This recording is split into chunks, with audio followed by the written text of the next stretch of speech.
guy is fresh in shape. Hello, Christina. Hello. Hello.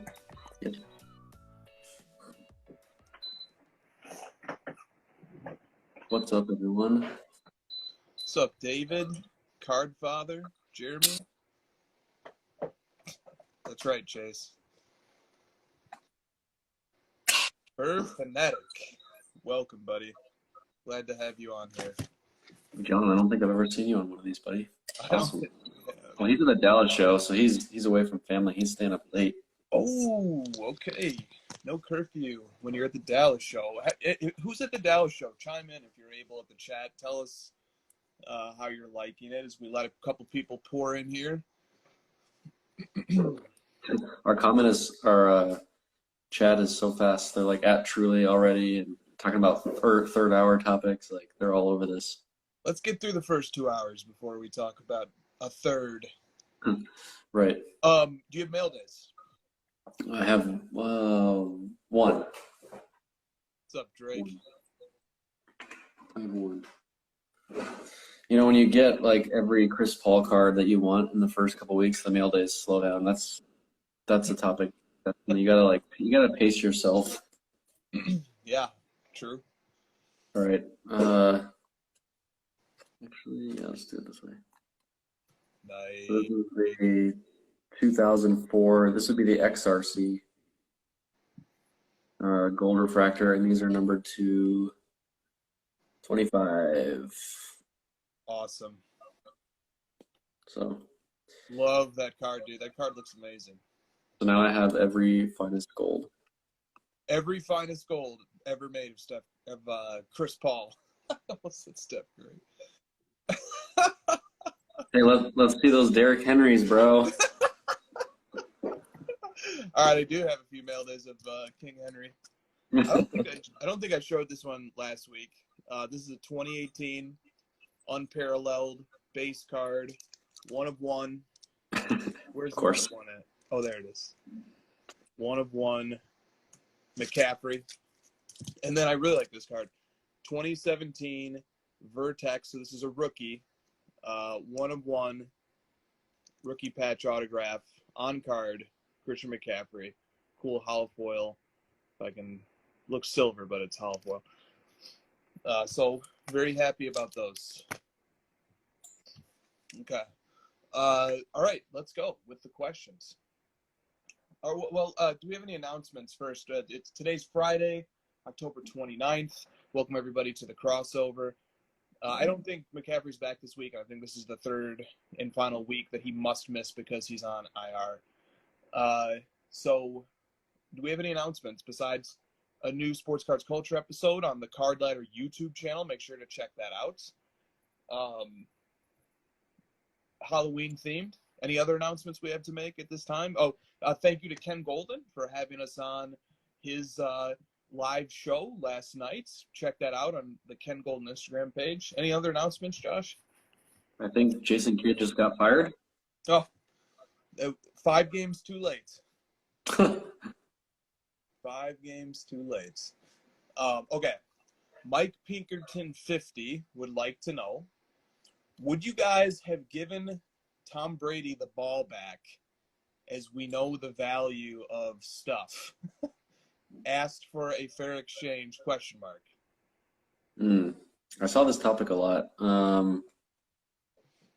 Man, I feel like in the moment I wouldn't have kept the ball. I wouldn't have been as like conscious to be like, this ball is worth $1 million and I should keep it. I would be in the moment of the game, excited.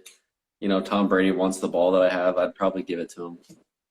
He got a cool package out of it anyways. I think the guy got like 2 years of season tickets and like a Bitcoin and a few other items and like signed jersey and stuff like that. So, and you can't really put a price necessarily on that whole exchange with Brady. So I think he did the right thing.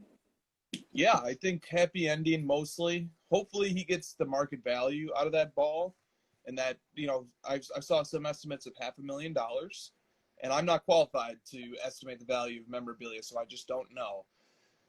But the guy got, you know, I don't know, about $100,000 worth in exchange if you count the Bitcoin and the 2 seasons worth of season tickets. So I don't know. But the thing is, that often gets overlooked here. The guy who really made the mistake was Mike Evans, just because he just didn't know that it was the 600th ball, 600 touchdown ball. And then maybe the guy in the stands didn't know either. That could possibly be as well. So I don't know if it was a totally fair, fully informed negotiation. And also, like, dude, with all due respect to the fan, and honestly, like, I put myself in the shoes of the fan. That's the person in this equation that I empathize with. But, that's not your ball. Somebody mistakenly gave it to him by mistake. It was never supposed to go to him. So to get $100,000 worth of value out of just happening to be the guy in the stands at the right place at the right time, I think that's a pretty decent outcome. Just because Mike Evans made a bonehead move and gave you a ball, you get $500,000. I guess that's the way the lottery works, but I don't know. I think we got a pretty equitable outcome.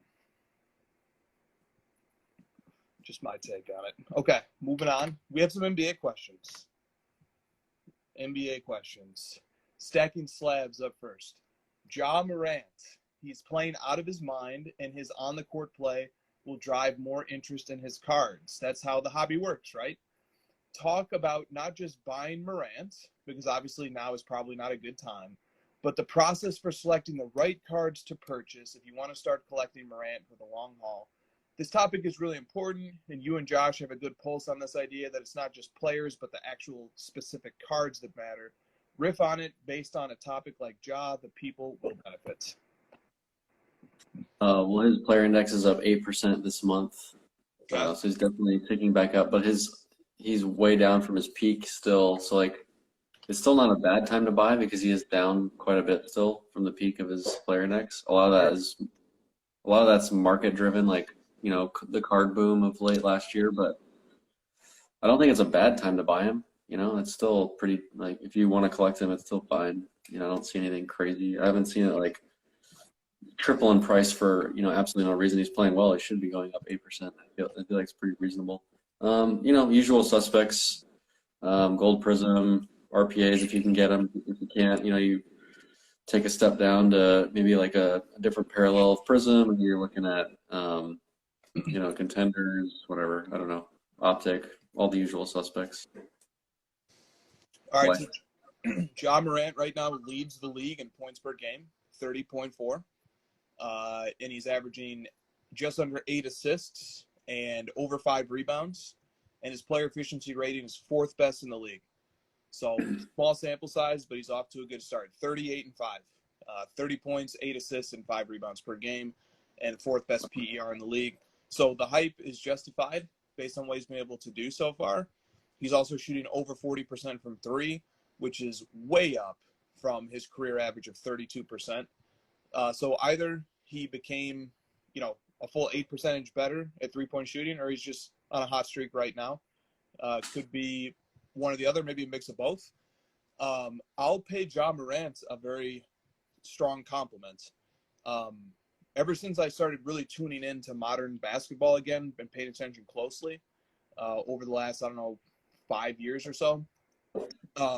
There's been 2 players that have demonstrated athleticism that reminded me of things that the 2-time slam dunk champion, defensive player of the year, Michael Jordan, had demonstrated. One was Giannis. When I saw Giannis galloping up the floor about 5 or 6 years ago on a highlight, I said, this reminds me of the way Michael Jordan used to pace the floor and go from end to end to get buckets. And then Ja Morant is the other athlete that I've seen him do things acrobatically with his jumping ability and his finishing at the rim ability that remind me of Michael Jordan.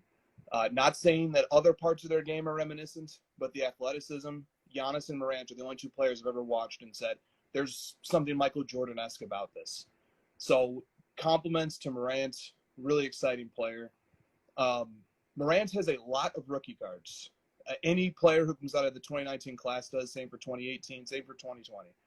So cards numbered to 99 are not as rare as they seem. And I would look for those truly rare pieces. And I'm personally partial to 1 of 1s. If you think a player is a good prospect long term, I like one-on-ones. So I would create that Moran to one-on-one save search and start seeing what shows up. Didn't you dub him the most overpriced player last year? Morant? Yeah. I don't know. Did I? Oh no, I'm thinking of someone else. Who's the other point guard I'm thinking? I said Trae Young, and I thought you said Moran. I may have. I don't know. Morant wasn't. So what should we do a contest? Who was more spectacularly wrong? Right. Well, last year it was me, and this year it's your turn. Yeah. So, dude, Morant is playing very well, man. There's not a ton else to say. It might have been someone else. I might be prematurely making fun of you. I don't know, man. I don't even remember, so that's probably even worse. Well, somehow I got continuously flamed for my choice, and yours just got left in the back pocket. All right, Brett, if you're in the chat, I hope that covers the topic. Very exciting player, and they're playing really well. All right, South Park Cards 2 wants to know, should we be concerned about James Harden's market and the Brooklyn Nets' future with the new NBA rules? He had a pretty good game tonight. I think he had a bunch of free throws tonight. No, I think it's way too early to overreact that much. Like, these guys are still professionals. They're really smart guys. They're going to figure it out, and they'll adjust all this stuff. I think it's way too early to say anything. I mean, Harden doesn't have much of a market to begin with.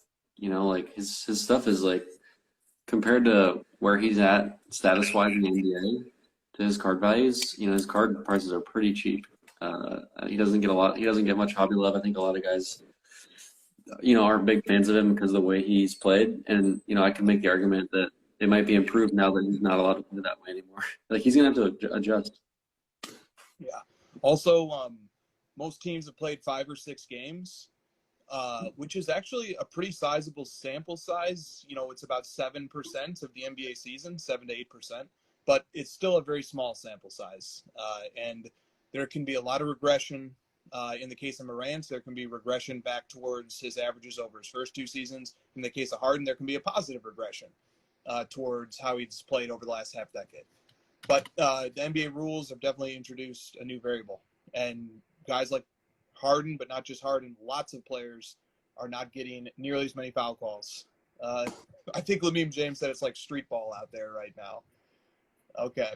Northeast Sports Cards wants to know, thoughts on LeBron breaking the all-time scoring record and what it will really do, he put that in caps, to LeBron's card value.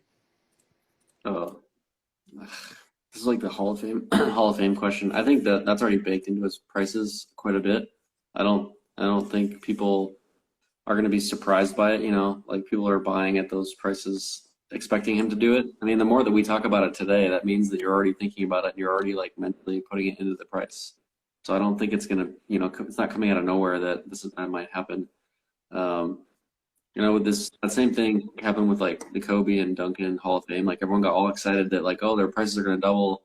They went up a little bit, and then they actually kind of went down after, because people like flooded the market with their stuff thinking they're going to get rich on this one tiny event. We've talked about this a bunch on the show. Like, one event usually doesn't generate long-term value on something. It's usually like a slower build up to it. Definitely. I would just say, I think the closest analog we have to that, ironically, relates back to the first question of the show, which is Tom Brady's 600th touchdown ball, right? He has the most touchdowns in NFL history. He's going to continue to set more and more records. Did Tom Brady, taking the most touchdowns in NFL history, do much for his card market? Because I think LeBron coming up on the most points in NBA history is a pretty decent analog there. And to a guy in the chat, John Moran Investments, who says positive regression would simply be a progression.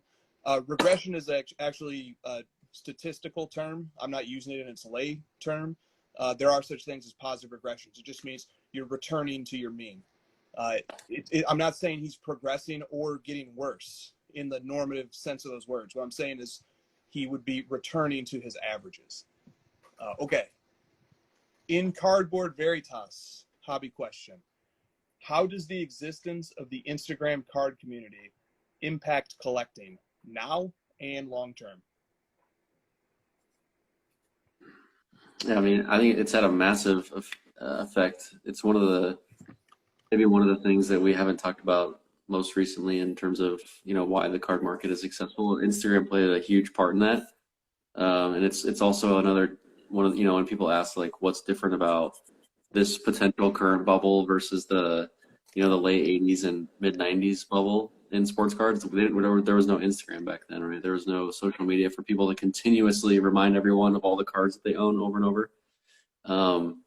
So like there's basically like constant attention on the hobby because of Instagram, and there may not have been that back then because if you didn't see it at a store and you stopped going out and seeking that kind of thing, you'd forget about it, and then all of a sudden things crash and burn.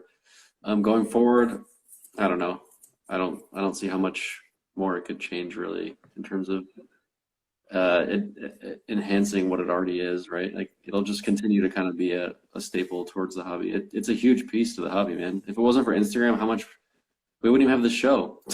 Like how much less involved in the hobby would we be if it wasn't for social media? I would say quite a bit. Agreed. Totally agree. Sports Card Poppy says, how do you split your bank? We have quite a few. We have a handful of questions. They were excellent questions this week. We have a handful of questions on topics of management of finances and how it relates to the hobby. And I've sprinkled them throughout this episode. Here's the first one. Sports Card Poppy says, how do you split your bankroll between your personal collection building and cash flow for other opportunities? I spend 99% of it on cards, and then when something comes up, I have to sell a card. What are these other opportunities exactly? I don't know. Like being an adult and like putting money into my savings account. I'm not sure buying food. Super overrated.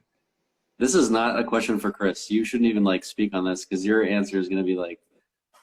Look, why you have a penny in your pocket and you didn't put it on a card? Right. Yeah, I can imagine you like, oh, here's money this month, Chris. Yeah, it's already gone. I already spent it. Paying off the credit card that I spent to buy the thing 2 weeks ago. That's how it goes. But seriously, it's hard, man, because cards are just so much more fun than every other way you can spend your money. It's like the cards are the one that like eat at my brain of like I want to go buy a card, and everything else is like ugh, I gotta put it into a savings account. I would say. You probably don't need to think about it as heavily as you are. If a card comes up that you want, buy it. Because the nice thing about that is that if you do need to make another decision, you need money for something else. Your air conditioner goes out, or your car breaks down, or you feel like you don't have enough money in savings. You can just sell some of your cards, and you could just hopefully you don't lose too much money, and hopefully you actually make money on the cards that you bought. And sell your cards and. You can always reverse the decision. You're not stuck forever, right? You've bought an asset that could potentially be resold for money. Okay, what about if we reinterpret the question to mean what percentage of your card budget should go to personal collection cards, and what percentage should go to investment or flip style cards? Yeah, this is not a question for us. No, it's probably not. I purposely pick PC to give myself a little bit of duality in that. Like I'm not gonna pick a player who I think I'm just gonna like completely lose all my money on. I'm not gonna pick a player who's like just pure investment. It's usually I'm trying to find some mix. Yeah. Maybe I just got lucky with the guys I picked. I don't know. Yeah, and like going back to what you said a little bit earlier, personal collection cards become investment / flip cards when it's time to liquidate them to get something newer, nicer, and bigger. So I find it kind of difficult to separate those two topics. I think, at least for the way I collect, they tend to overlap. Or Jose says, all cards are PC unless you get an offer you can't refuse. Kind of. All right. Had a couple on this. Card Collecting 82 says, please discuss the New York Times article regarding Luka Doncic's autograph. And we're not going to go into the nuances of this article at this time. This topic has been beaten to death. But I just did want to call attention to it for one reason. So here's the New York Times article. Okay, get rid of that. New York Times An autographed card sold for $4.6 million. Did Luka Doncic really sign it? And then there's a lengthy article discussing this, quite lengthy. So here comes the article, and you'll see there's a ton. The Lucky Show, was interviewed and provided insights to the author. Very long article. Lots of research went into this article. The bottom line is, I don't want to spoil it, but it's inconclusive. The author says, well, we had 3 handwriting experts. One said can't determine it. One said inconsistent. One said consistent. Here's why I want to talk about this briefly. The New York Times is writing extra long articles about the authenticity of a subset of Luka Doncic's rookie year cards. Has the hobby really reached that point? Are we really that immersed into culture now that the New York Times can spend 3,000 words discussing a very nuanced topic like this? If we are, that's pretty interesting to me. That's the biggest part of that article, right? That's the news. Yes, that's the news to me. It's like the New York Times thought that this content was worth pumping out in long form. So that's all I have to say on that. Pretty cool. Pretty cool. Back to Collecting says, I always envy Josh's messaging of consolidation, as when I've tried to do it, I think I still have more coming in than going out. Josh seems to have shifted recently with his sells and purchases, and in taking a long view, it may look like stacking hourglasses with consolidation and restarting parts of the PC. I'd love to hear both of your takes on balancing your collection volume, such as coloring up and finding new chases, still loving the content as if it was the very beginning. Thank you for that. Back to Collected. What do you think? Oh, man. Yeah, I have like reverse consolidated a little bit by selling the biggest card and buying some smaller ones to get back to it. I usually don't like think about the consolidation until I realize I bought too much. Like I'm in the middle of buying some new thing that I'm excited about, and I'll buy dupes, and then I buy like something that's way too crazy that makes no sense long term. And I think you've maybe referenced this as well with McCaffrey. Maybe like a couple months after and like later down the road, I'll realize that maybe I did buy too much and now I should consolidate. So I'm really not as conscious about consolidating during the process as it may seem. It's mostly like a reversal of course. And so, yeah, I mean, I think about consolidation only in the sense that like I don't like having a lot of things, but it's different for you. So. No, I work the same way. As soon as I just buy cards that I like a lot and that I think have a lot of attractive properties, but then when I start to feel like the PC is a little too loaded and a little too heavy, I get the impulse to want to reduce and trim the PC down to fewer bigger items. That's the extent of the consolidation thought process. There's something very natural about it to me. But the other piece was like after you spend a few months or potentially years going after a bunch of things in one, either player or category, you start to learn like what you actually do like the best. You sort of like, natural selection of what you do like plays itself out. And at the end, you're like, you know what? After this year I've done on this is the one I actually want to keep long term. These are the ones I didn't have enough money to get this one, but I should go get it. So let me sell these other ones. You know what I mean? Like you sort of like get better at your own process. Yep. And it is a process. To bring up that old cliche, it's not about the destination, it's about the journey. I think that applies here. Hopefully that gets to the heart of the question. I got a question from someone in a DM asking me to show my binder. Okay. So can I have like 2 minutes to show it? Yeah, go for it, man. Try and do 90 seconds instead of 2 minutes. So yeah, most people think like maybe they think this about both of us, but that we only have like high-end, like graded PSA 10 cards, and we just like are thinking about like all the high-end stuff. But I also keep, yeah, exactly. You've got the piles of the raws that you're waiting to grade, right? You're waiting for PSA to come back in price. Yeah. Is that right? I've got piles of junk, piles upon piles. So I have these binders. They're called zip folios, and they literally are like old, like you're a college student, you have a zipper on it, And I like the zippers because it actually does protect it pretty well. Yeah. And I have about 6 of these. My son has one for his new collection. I have one for Penny Hardaway. I have one for miscellaneous. I have one for Pokemon, like all kinds. So this is my Penny one. And there's like, it's mostly like base card, junk that I like to just look at here and there. But there's some nice stuff. Like I think there's an auto. So I'll put cards in here that are, I don't know, $0 to like 500, something like that. Stuff that I don't really feel like is worth grading because I don't like to grade stuff really past a certain number. Like, it's like these aren't cheap. Like there's the credentials. I got the thrill seeker. So there's like some cool. There's some like legacies and stuff.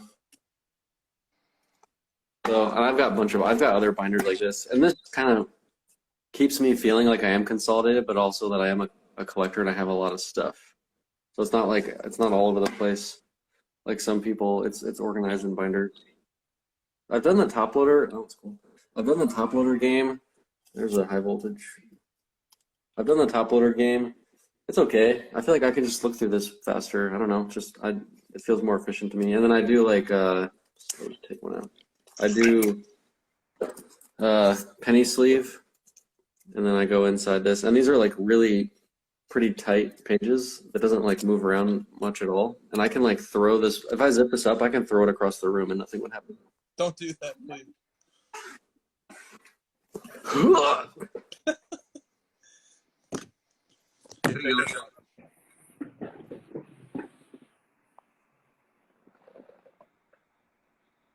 Oh my god.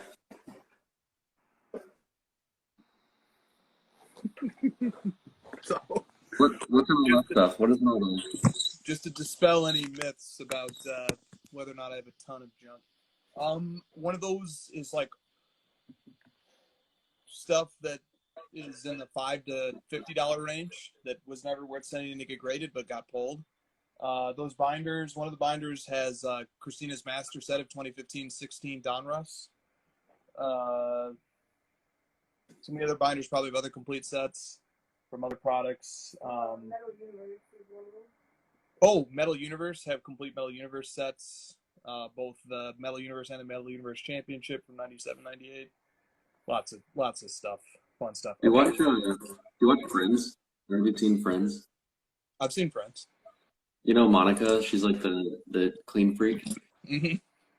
There was an episode where, because that's her thing, that everything's so clean and organized, and she doesn't like clutter. And there's an episode where Chandler's like, "What's in that closet?" And she's like, "Don't go in there." She's like, "What's in there? I gotta know." And they say like they get into the closet and stuff just comes piling out, and like it's all this crap. And it's like that's kind of how I feel about cards. It's like, yeah, I'll show you my Instagram, all the nice stuff. Everyone thinks it's all neat and organized, but I still have a binder full of junk. No doubt. It's so hard to get rid of cards too. It just really is. I don't know why that is, but you just don't want to. What do you do with them? You want to believe that everything has some value to it. You're not going to put it in like the trash, and it's hard to find anyone that wants it, right? Nobody wants to buy it. Totally. I don't really want to like patronize a kid and just give it to him. Here's all my crap, kid. Like, good luck. You want to give him something nice. So. Yeah, I agree. Okay. 2 different questions that involve the word museum. The first one comes from Hezzy Sports Cards. He simply asks, will there ever be a sports card museum? I think so, yeah. I mean, there should be, right? I feel like we're not even that far away from it. We've got art museums and we've got memorabilia museums, right? We've got the Hall of Fame, which has memorabilia in it. Yeah. I think we're like not even that far away from it, dude. Agreed. And that will be really cool when that comes to be. But hasn't the like Mickey Mantle PSA 10 been in a museum or like in some sort of like display case show or something? I believe that card has been escorted to a museum in a armed motorcade a few different times. There you go. Yeah, no doubt. But the key to a museum is that it needs to be marketed well. It should have an Instagram page. The hobby lives on Instagram. It should have an Instagram page. It should have daily content. It should be well curated, and it should have life to it. So it's going to be important to do it right. That's the one thing I'll say. All right. The other question comes from Chase Rhymes. Which cards belong in a museum, and which cards are not worthy of that placement? Hmm. Yeah, I mean, museum, you're kind of talking more, you know, mass marketed. Like it has to appeal to a wider audience. You can't be too niche. So like as much as I would love to see a PMG green in a museum, I think people might not get it. And maybe like over time, that's something that we can build up to in the museum world. I'll look into that.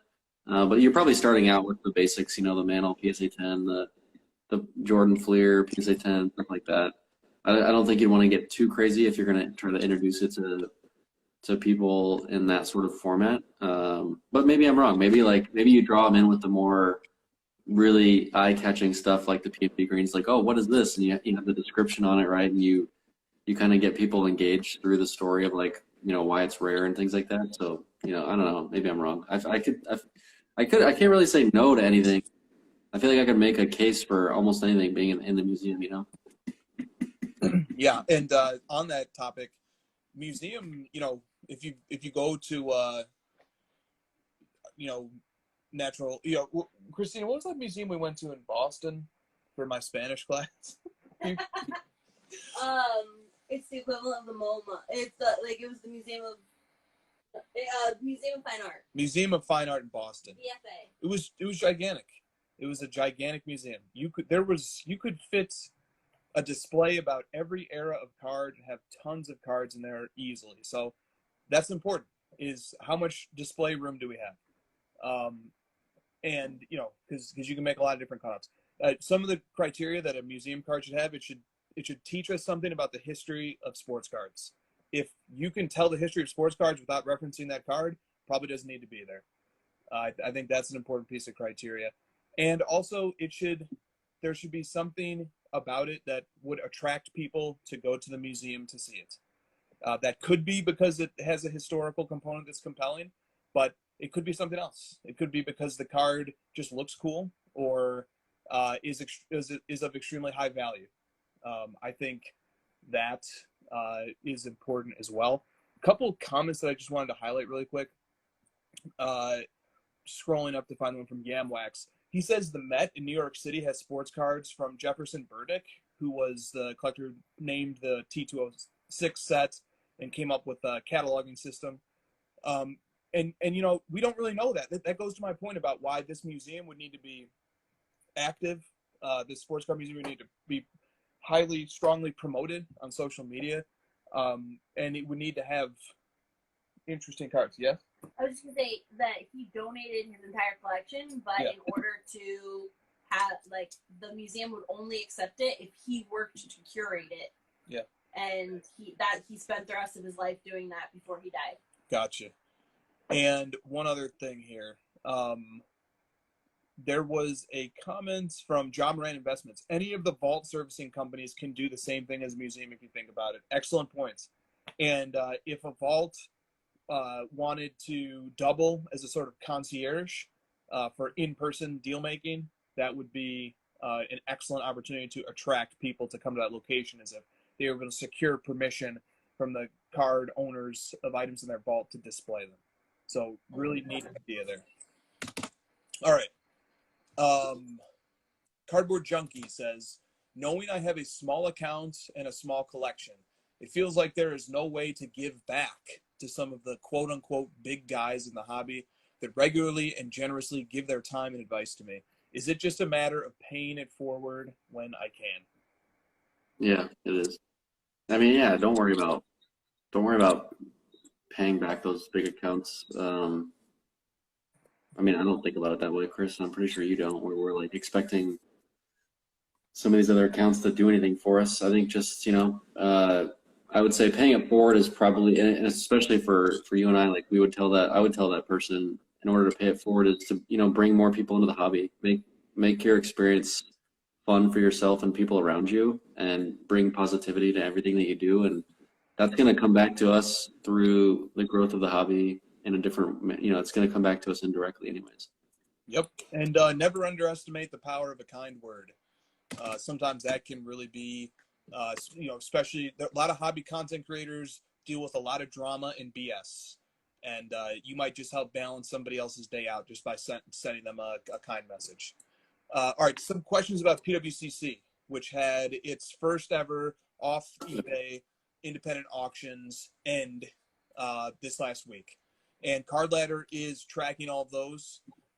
We already have recorded all those comps, and they came in the night that the auctions ended. So we are getting those auctions at the same speed that we get all of our other data.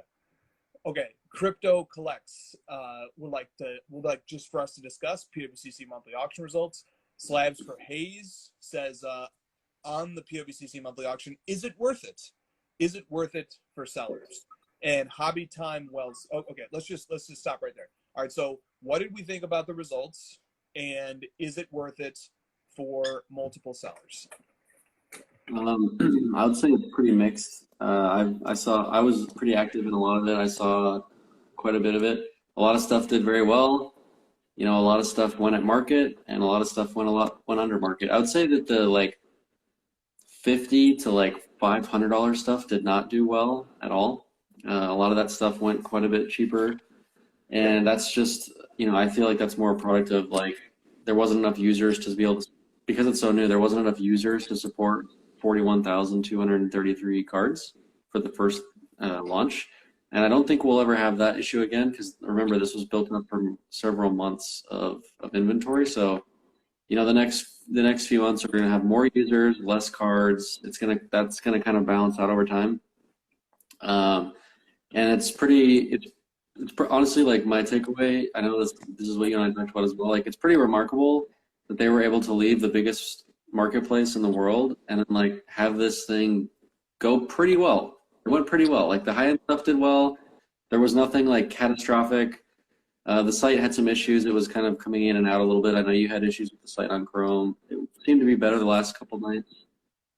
I would say, given that it was just the first one, I think it did pretty well. And if you're a seller, I would not have sent anything to this first one knowingly.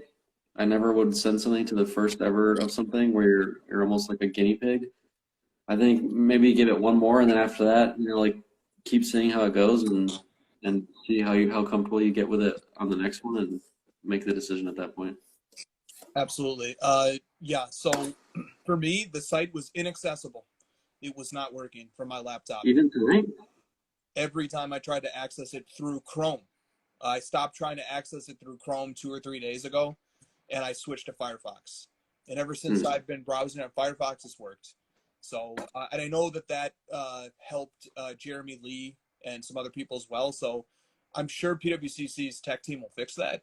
But that's a shortcut to being able to navigate the site. If you are using Chrome and it's not working for you, try Firefox. Also, ironically enough, I've been buying more cards on eBay in the last 3 or 4 months than I had in the prior,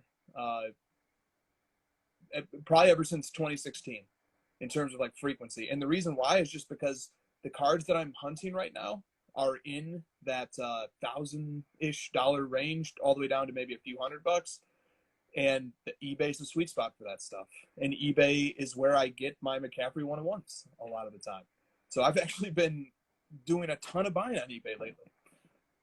But I have heard the exact opposite from a lot of people who say that, they really miss PWCC's offering on eBay. And, it's important that PWCC, that their clients are able to bring their cards to market as well. And I think it's only onward and upward from here for the PWCC independent auctions. Can you imagine logistics of that? You have 2.5 months to sell 43,000 sports cards at market price. Go. And you don't have any tech ready for it. If they hadn't had the premiere, because the monthly auction runs very similarly to the premiere, the software is similar and the UI is similar. If they didn't have that, they would have been really fucked. So granted, that was kind of the reason it seemed that they got booted off eBay, was that they made the premiere auction platform. So it ended up working out okay for them in that regard. Yeah. And just to give some like tangible examples here, for example, the 1996 Jordan Big Men on Court Z-Pete PSA 10 sold for I think $40,000 on PWCC's monthly, which like roughly tripled I think the previous price from a year ago. Venusaur, 1999 Pokemon First Edition Holo PSA 10 set an all-time high last night on PWCC's Pokemon auctions. And then there was stuff like some Shohei Ohtani PSA 10 base stuff sold for like 20% of comps. Yeah, that was the baseball night, which was the first night, and I saw a lot of stuff. Last night I was bidding on some stuff. One of my buddies was as well, and he was able to get some stuff at about 50% market. Like, so I did see quite a bit of that. He bought a card for 300, and eBay comps had it at 600. So there was definitely some of that. I actually want to pay a card on the first page. I just saw that. Nice. You want to reveal it now or wait? Dude, I can't. I gotta have it in hand, bro. Okay. Why don't you tell people what you bought this week then, guy? I'm not teasing it. So. Well, I didn't even say which page of what. It could be anything. I didn't even tell you what I sorted by or anything. I just said it was on a page. I bought a card on the internet. You go. Okay. All right. I did buy a card last week, though. Shrewd observers will know what card it is. Okay. Hobby time well spent. Hobby time well spent.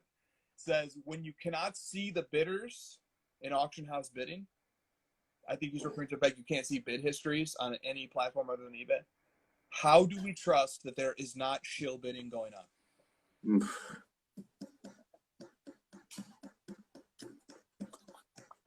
Do we want to touch this question? Well, first of all, when a Shohei Ohtani base PSA 10 goes for 1/5 of its eBay price, that's a pretty good indicator that it was not shilled. So how about we start there? How about we take an empirical approach, and generally speaking, when an item is shilled, it is shilled so that it goes at market or above market, and there was plenty of stuff that didn't go to market price. So to me, one inference you can reasonably draw from that is that at least on those particular cards, there was not shilling going on. Second, you have to trust the incentives that are in place that incentivize auction houses to prevent shill bidding from happening on their platform. And PWCC now, the full burden falls on them. They can no longer point to eBay's platform and eBay's policies as the reasons for shilling. It now is completely their responsibility to weed out shilling and to monitor it as they can. So I would say those two things, look at the incentives and then look at the actual results. And I heard a lot of noise on Instagram this week about how many PWCC items, especially in the lower tier, went way below comps. So which one is it? Is it shilling or is it selling below market? That's what I said to you this week. I was like, make up your mind. Everything's shilled too high and now it's too cheap. Which do you want? Are you on the you just want everything to go the same price as the previous sale every single time? Like, that's what we want? Then the market never moves and there's nothing going on. It's just like cards are cards. Card ladder would not be very interesting. Just a bunch of straight lines. Yeah, it's like that is kind of funny though. Like, like no matter what, people are going to complain and whine. The only time I've ever gotten actual hard proof of shilling was on eBay. So the ones who are booting people for shilling. So I don't know. Yeah. And, maybe PWCC gets to the point that eBay is at, where it's just so many items that it's just impossible to monitor. So you have to rely on algorithms and stuff like that, and sometimes that just doesn't work. So, man, if I was building a marketplace for cards, man, like we've said a million times, the cards sell themselves. What incentive do I have to shill? There's none. Like, if I want this to continue, first of all, I need to build a good, strong software platform. I need to have cards that people would want to go buy, and then I need to let it play out, let it go on its own. This is how markets work. But obviously, that's not reality. Some people are doing things the wrong way, and we need to keep an eye on that. But I don't know. Yeah. So just to put a bow on this conversation, Bullseye Card says not every card would theoretically be shilled. That's true. So in no way, shape, or form should we ever let up our skepticism. We should presume that there is a risk that every single item is going to be shilled, and we should cast a skeptical eye towards it. as observers on the sideline. And if we're participants in the particular auction, we should definitely be extremely responsible in determining what the amount of money that we would like to pay is and not exceeding it and not allowing ourselves to get sucked into a possible shill bid situation. And even then, you can still set a max bid and get shilled to it. That still happens. So there always should be concern and observation and a keen eye cast towards the possibility of shilling. Our guard should always be up. And if something suspicious happens, we should put all the pressure we can on our industry to weed out the shilling and the bad acting and other forms of fraud. It's a very serious and delicate topic, and there really is absolutely no place for it. So just so that we're clear on that, that's definitely the point of view that we're coming from here on this. And one of the accountability mechanisms that PWCC has practiced and that other auction houses, Golden practices this accountability mechanism, all auction houses should. If an item ultimately ends up being unpaid, then that item is delisted from their search history. So that is a great policy, and it's a great way to reference items that were not paid. Now, there also are items that get shilled that get paid, so that's not a perfect solution, but. And they need to boot the person that doesn't pay, which is Absolutely easier to do from the auction house perspective than it is on eBay, because eBay limits how many people you can block and take action against, but the auction houses seemingly have unlimited amounts of people that can block, and it's harder to get into the system. Like you can't, and eBay, you just need a credit card. The auction houses, PWCC, Golden, Heritage, you need to actually be verified, and you have to like go through some steps to be able to bid on things. So I would say there's actually more protection against shilling in the auction houses if done properly. Yeah, no doubt. Frankie 3500 says, how is the hobby adapting to all of these multiple marketplaces so far? You tell me, man. You're looking at the sales.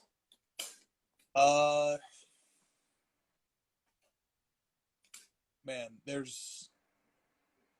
We just went through like a monster month. Yeah. Yeah, we just kind of discussed that. So, PWCC was a mixed bag. I don't know, man. I think it's too early to tell. I think the question is like kind of more in regards to this was the most that the hobby has had to withstand in terms of cards coming to market all at once, like all these auction houses going off at the same time and these massive numbers of and volume. And yeah, a lot of stuff slipped through the cracks, like not everything made it, but I feel like overall the hobby took the punch pretty well in terms of like the supply flood. Now, you're right. Let's see if it keeps up, right? Yeah. It seems like more and more volume keeps coming. Totally. I like what In Cardboard Veritas has to say here. Collectors are going to find the good cards wherever they are. I think that sums it up quite well. Spurs Cards 21 says, if you were eBay, would you lower your sports card fees to eliminate other auction houses? They did that for shoes. They made that same exact move. Yeah. They remove their fees if you sell shoes for eBay. So I'm sure that's coming. Yep.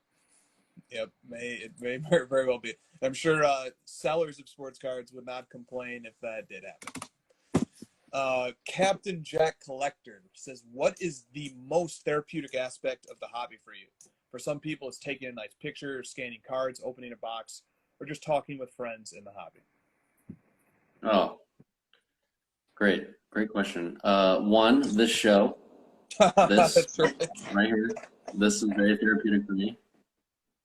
Two is the hunt, the research, the pre-mail day, the time I spend plotting how I'm going to allocate my dollars, how I'm going to pick the player, pick the card, pick the set, figure out where the best place to buy it, search 30 marketplaces, refresh those marketplaces every day with my saved searches, check everything. It's the hunt, it's the search, it's like the obsession over needing to get these items. It's like the very, Neanderthal caveman like desire to just like me want items, me want cards. Totally. Look, that was extremely well said. So I'm just gonna add one wrinkle to it. And Christina and I were talking about this earlier today. So there's like this thing in the hobby, right? or not in the hobby rather, but in other aspects of life, where people like compare, oh, I could buy an item or I could have an experience. And which way do I want to spend my money? Spend my money on vacation or buy something nice? And so Christina and I were saying, well, when you buy cards, especially like ones that you really have to go out of your way, like really good ones to go and get, you're getting both. You get an item and then you get the experience of traveling to get the card. But then once you have the card, it can lead to experiences. It can lead to you making content. It can lead, whether that's a social media post or a video or a live stream or something like that. And then it can lead to you having relationships, and it can lead owning cards. This is why it's so different than stocks and then many other things that are considered financial instruments. Owning cards comes with experiences and can lead to many more experiences. It's the best of both worlds in that regard. So that's just like something that prompted me here. Listening to you talk I thought about that as Christina and I were talking about today. It was like, well, what if Christina like made the point, like, well, maybe we, some people would look at us and say, we're ridiculous. We could have gone on a vacation instead of getting this card. And I was like, well, but we went to New Orleans or some other place to get this card. And then getting this card led to us like having a group chat and then meeting people and then seeing them in Dallas and then making content about it. And then it led to so many good experiences that you really can't draw that dichotomy in cards. And that's the therapy for me, is the adventures. How about that? Whether it's the adventure of going on a live stream or the adventure of going and picking up a card or the adventure of just riding the market every day. The adventure is therapeutic to me. It also keeps my brain very, very busy. Like it keeps me doing something all day, every day, right? I'm never bored. I'm always thinking about it, doing something. Riley Bronto in the chat. What's up, Riley? He asked, any research best practices? What's an underrated data point? Time. You got to put a lot of time into it. I think, I'd probably be embarrassed to admit, or you might be shocked to know how much time I spent, like curating which CP3 cards I wanted to go after. And it's a lot of hours. It's like, God, you could have like invented something in that time, you dummy. It's just time. That's like my secret to all things in life, is like, if you want to be good at something, you want to make money, you want to be successful, you want to be rich, you want to be famous, whatever you want to be, you gotta fucking do that thing a lot. Like a lot of time and hours. Like we were joking the other day that like, dude, you've been doing data research for cards for 19 months. It's like, you're just now getting pretty confident in like teaching something, like in the process of it. Took you 19 months, like 15 hours, 12 hours, 10 hours, whatever, how many hours you do a day. And now you're like, I'm pretty good at this. It's like, okay, not many people work at something for 19 months, 10 hours a day. Exactly right. Totally agree, man. Okay. Drake's PC says, some people in the hobby have mentioned that the hobby is going to 5x in size over the next 5 years. Do you agree or disagree with that statement, and why? We're in the second inning. I mean, the funny part about that is, Chris, if we 5x in the next 5 years, compared to the last 5 years, we're fucking terrible. We suck. We basically have gone down. It's like we barely beat inflation of cards. We're like chasing inflation. Hasn't it got like 100x in the last 5 years? If you told me now that the hobby 5x in 5 years, I would stop putting money into my savings. I would just keep, it's almost like it's just the validation that I need to keep going a little bit, because I feel like it's been pretty damn hot, and if it went down in the next 5 years, I wouldn't be too shocked. And so, that kind of keeps my caution level at a reasonable amount, that I'm not going to spend all my money. But man, that would be nice. Yeah, it would. Man, 5xing in size, going from, a $500 million to a $5 billion industry, which would be a 10x, is an absolute dollar gain of $4.5 billion, versus going from $5 billion to $25 billion, which would only be a 5x as opposed to a 10x, but that's a $20 billion absolute gain. So if we 4.5 billion to up over the next 5 years, let's say, that's not even a 2x, assuming that the industry right now is 5 billion. And some people think it's much more than that. Okay, so 5xing, to Josh's points, if you really think about the math of it, a 2x today would be the absolute dollar value equivalent of 10xing looking back in time. So 5x seems very blue skies. But here's the flip side of that coin, right? We have a new entity in this house, Fanatics, and Fanatics is actually banking on this industry 5xing. Maybe not over the next 5 years, but over the next 20. They're banking on multiplying this industry manyfold. So that's one reason. Same thing with other institutional investors who came into this space and bought up other companies, Collectors Universe, Blackstone, etc. These guys all have made bets on this industry multiplying several fold at least. So if they think it's going to, and they're working actively towards making it happen, well, then there's at least a few successful, smart, wealthy people who are of that belief. Are you saying what I think you're saying? Empty your bank account now, bro. Is this hobby undervalued, bro? Undervalued. We're in the second inning forever. The second inning never ends. I feel like I want to take credit for this, so let me have this. I mocked that second inning crap so much that I haven't heard it since. Oh, I wish it could work that way for some other things that keep coming up. I would just endlessly mock everything that I hate, and it would just all go away. I keep trying. Yeah, it's not working with Trae Young. I should just give up. Yeah. Okay, and I want to acknowledge this side of it too, just so that we're not too glass half full. Luke from the chat says, I personally am still scared of all the money I invested in the industry. Invested for the love and obviously for future profit. But everything's gone up so quick, scary quick. Just wanted to give air to that point of view, because Luke is certainly not the only person who sees it that way. Yeah, me included, sir. Yeah. Sports Cards 1532 says, who are some of your favorite full-time dealers in the hobby? Oh man.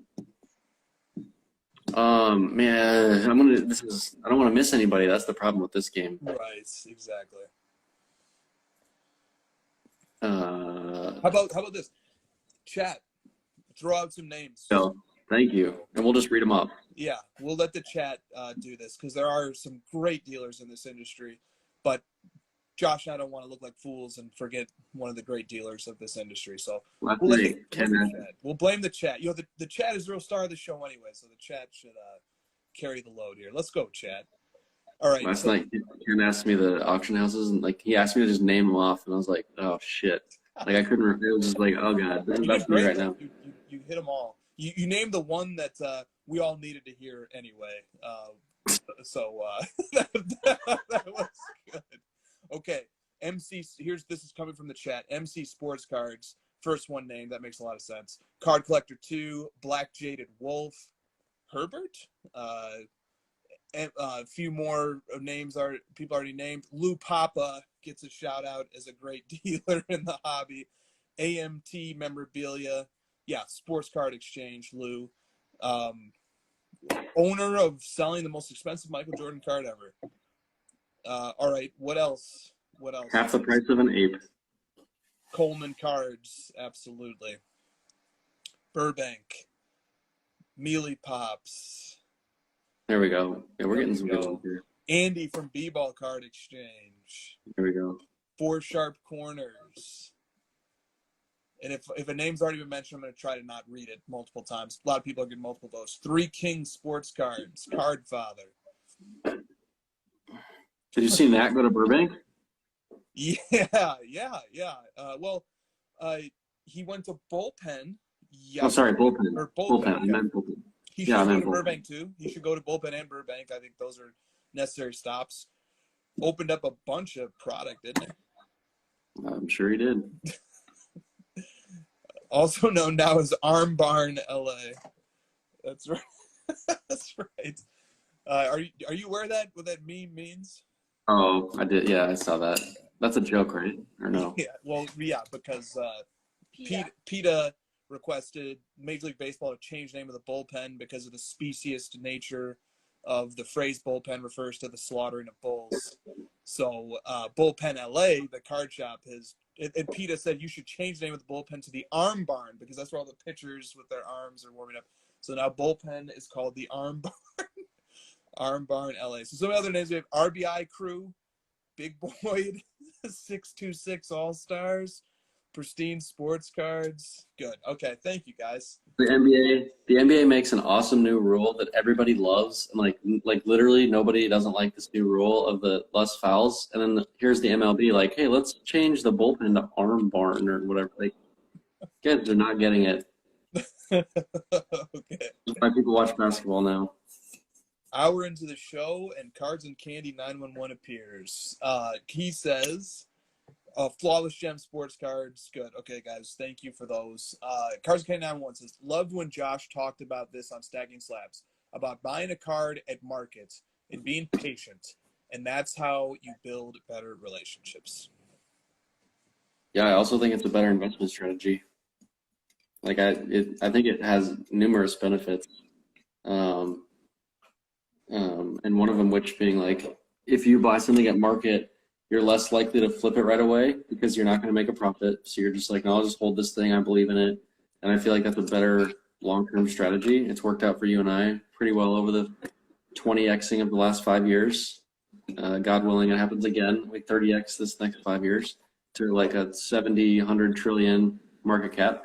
And yeah, the relationship side of it, like then it makes the person who sells it feel good. You'll be able to come back to them, get other deals that you can make. And it's just like, I don't know. I just can't really see any negatives to buying something at market, feeling good about it, and then having conviction towards it for the long run. Yeah. This is another thought I had today. I was doing some thinking today. Big brain. You're big brain today. Big brain. Yeah. I'm going to need to sleep for 12 hours. Okay, so must be all that hiking you guys are doing, all that fresh air you're getting. Yeah, I know. My brain is working. Okay. Okay, I almost lost it. All right. I'm so smart. Oh fuck, I can't remember. I can't remember. Right. 12 seconds later. All right. Here it is. I lose it. Dude, sometimes I feel bad because I press so hard on the topic of like, love the cards, and through your passion for the hobby, everything else naturally follows. And other people don't enjoy the hobby that way. Some people just literally flip cards to make money, and there's nothing wrong with that approach to the hobby whatsoever. And look, there's dealers and flippers serve a very important function. Without them, a lot of cards would never make it to the collectors, would never make it to the end user. So they're important functionally. However, here's what I thought about after having this little battle of thoughts in my head. Dealers and flippers do not get the opportunity to enjoy the hobby on the same level that collectors do. Because if you don't love what you're doing inherently, you're missing out on so much.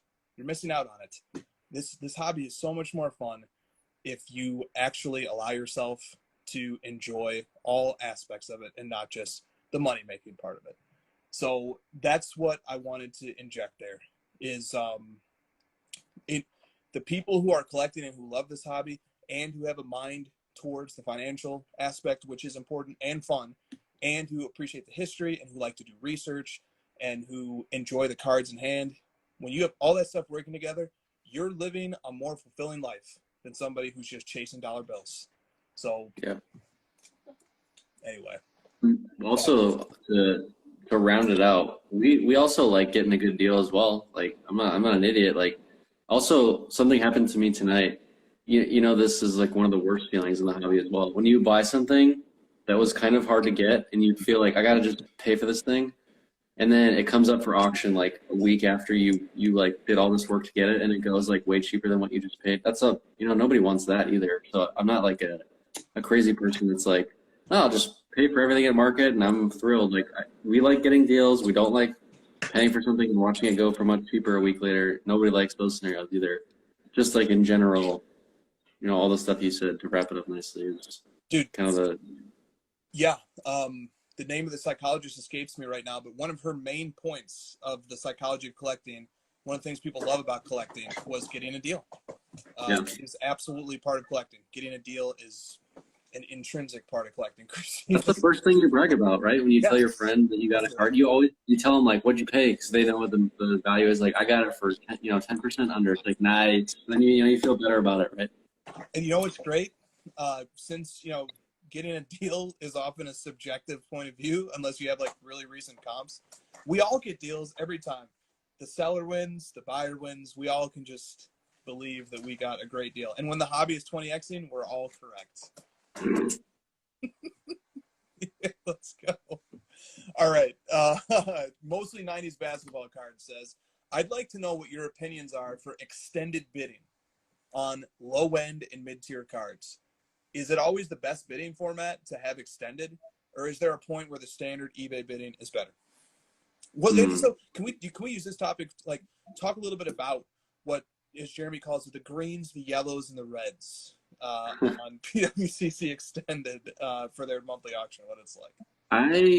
I kind of like the extended because I fucking hate losing when I lose a last second snipe or something. I get so mad. And on the extended, it's like, it's my fault, I'm the loser.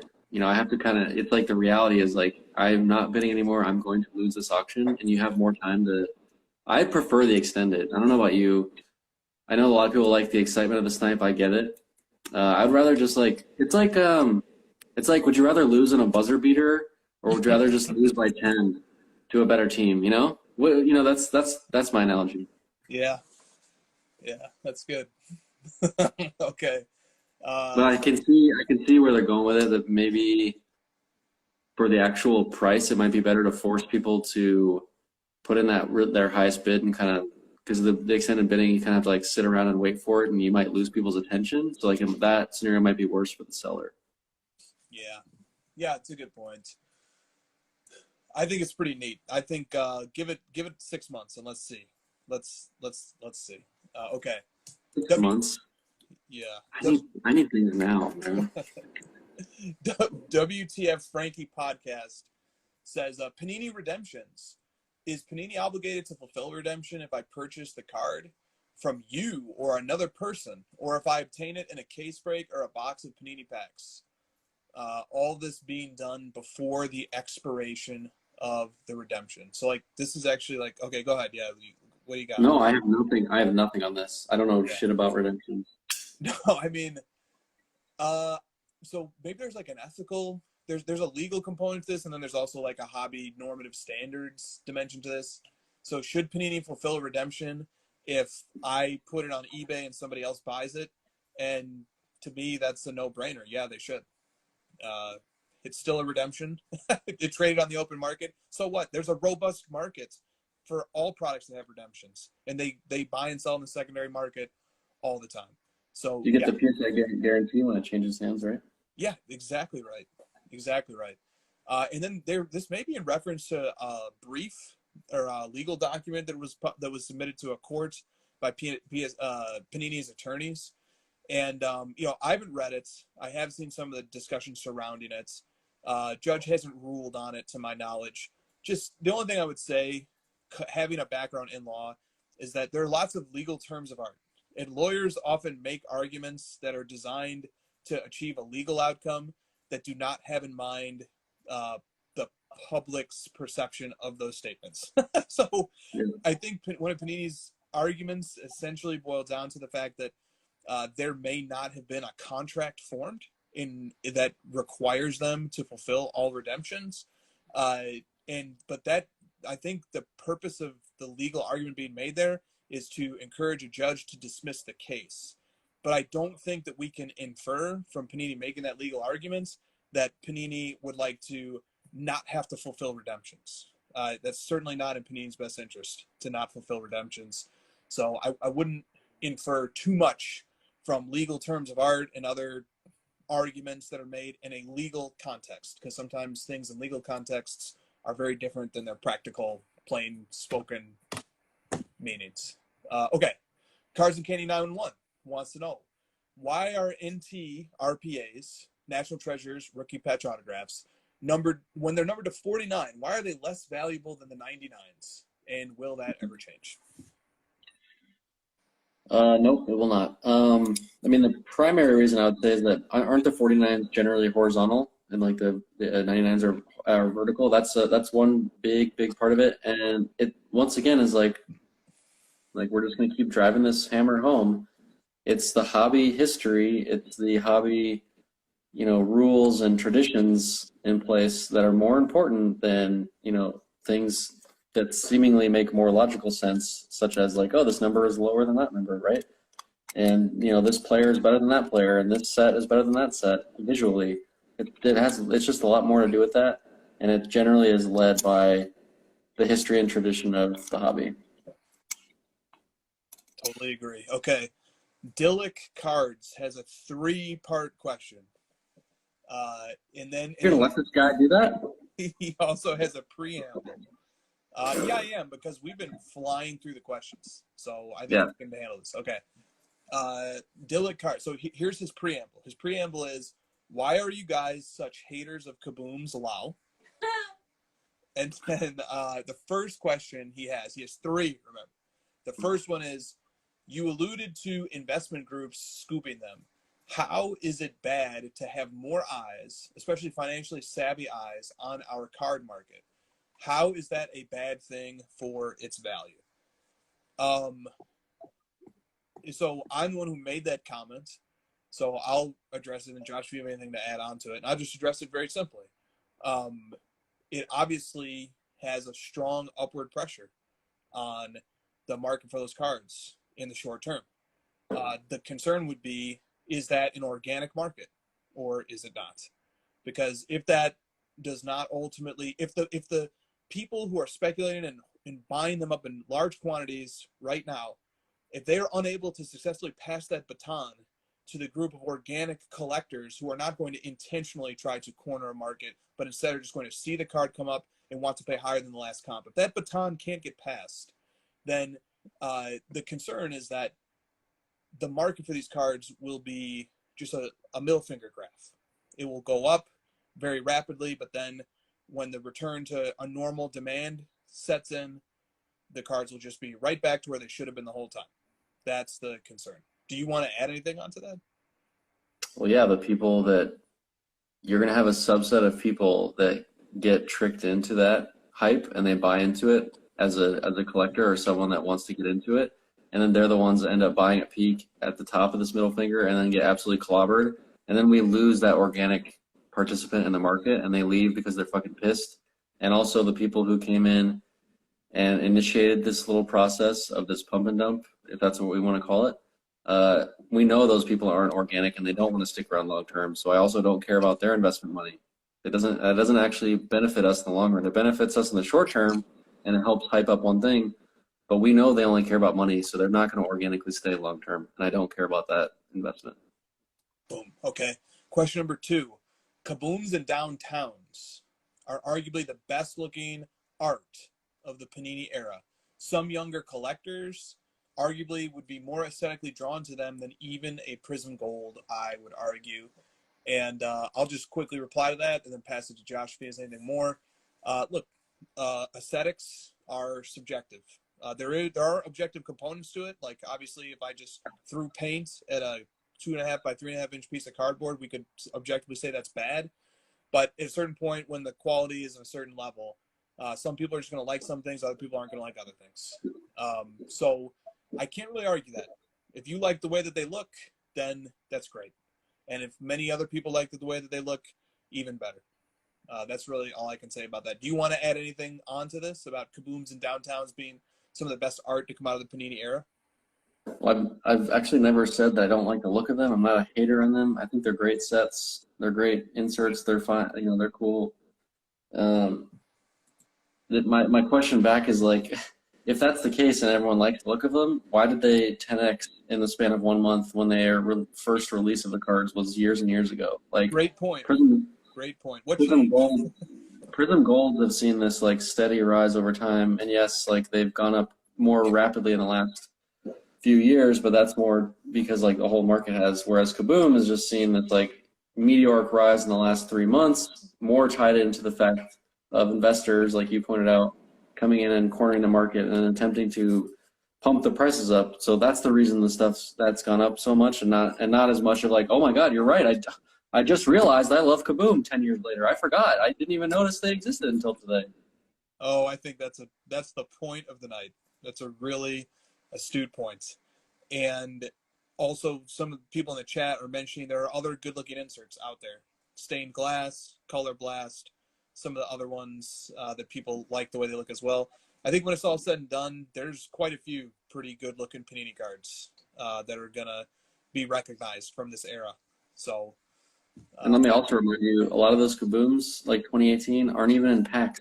Like they were a joke in 2018. Nobody wanted that stuff. They were like giveaway packs. They had to make these little goofy, contrived like releases for separate. So, like, it's not like they were inserts and actual products people wanted in a lot of cases. They've been pushed around. Kaboom's been like tossed around like a weird child, like a weird freaking stepkid or something. Yep. And question 3 was from Dillick Cards. Question 3 was, you make the, quote, they're not rookie cards argument as well, but praise Michael Jordan PMGs, and those aren't rookie cards. Just confused about the isolated hate on Kaboom every time. Okay, so let me reply that one too. How many rookie cards does Michael Jordan have? He actually has only one pack issued NBA licensed rookie card. He has one, the 1986 Fleer, and then he has the most well-known XRC, which is the Star 101, which was not pack issued but was NBA licensed and did come out during his rookie year. And by the way, the 86 Fleer didn't come out during his rookie year. So you might even say Michael Jordan has 0 true rookie cards. None. Because there was not a single NBA licensed pack issued card of depicting Michael Jordan that came out during his rookie year.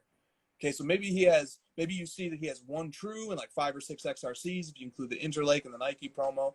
Maybe you say that in the Prism Jewel card and stuff. Maybe you just say he just has 1. Maybe you say he has 0. Okay, 2018 Kabooms, even 2013, the first year of Kabooms, players had dozens of rookie cards, plenty of rookie cards. So, first of all, the reason why Michael Jordan collecting has shifted to focusing on playing years as opposed to exclusively rookie cards, and in particular focusing on late playing years, late 90s cards, is because that's all he has. There's no other options. That's what he's got. So that's what Jordan collectors have to focus on. It's not the case with players who have cards who were released during the Panini era. During Panini era, especially like if you get like 2018 and 2019 stuff, even go back to 96. Because there is one star athlete featured on Kaboom cards who came out in 96.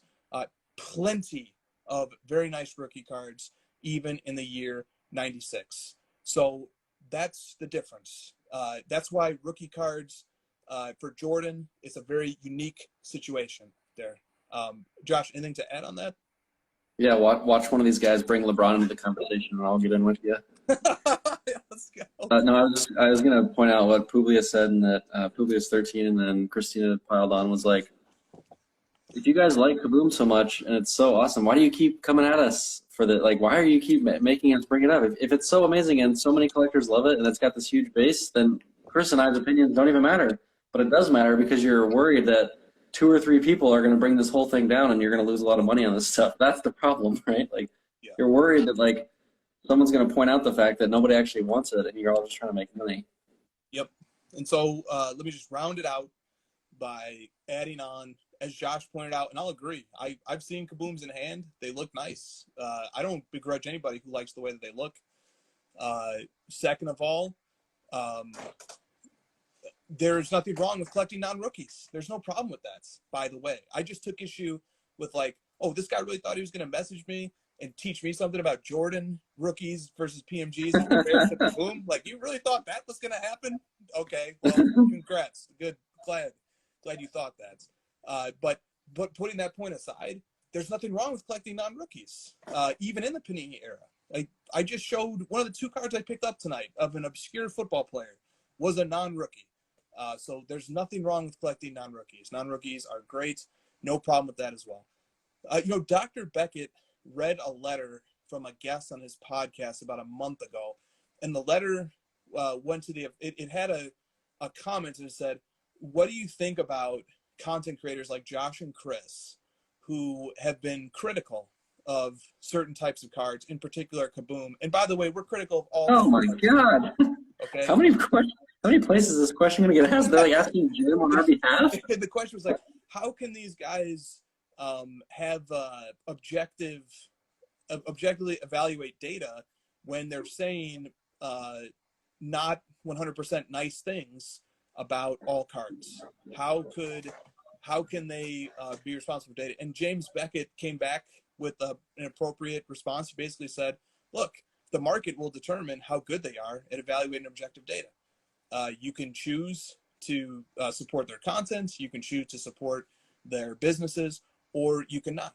The market will decide. You can always vote with your dollars, which was, an appropriate and a neutral answer, and Dr. Beckett is a master at those. But I wanted to take the opportunity to reply to it right here as well and say, look, we are the only data tool in the industry that has every Kaboom card in our database. We're the only one. We went out of our way to make sure that we were tracking every Kaboom card because we recognized that market was extremely dynamic. And because guys like us go the extra mile and sometimes overcompensate to guard against our own biases, specifically because we care about the integrity of our product. So just so I had a chance to address it right there, I know the guy didn't even care. The guy who wrote that question probably didn't even care about the sincerity of the answer. He just wanted to find a way to complain that somebody doesn't like Kabooms. Well, we don't even not like Kabooms. That's not even I don't know how it got twisted and jumbled up into that. People just need stuff in black and white. Oh, don't like, don't like. It's a little more complicated than that. But nuance is a lost art.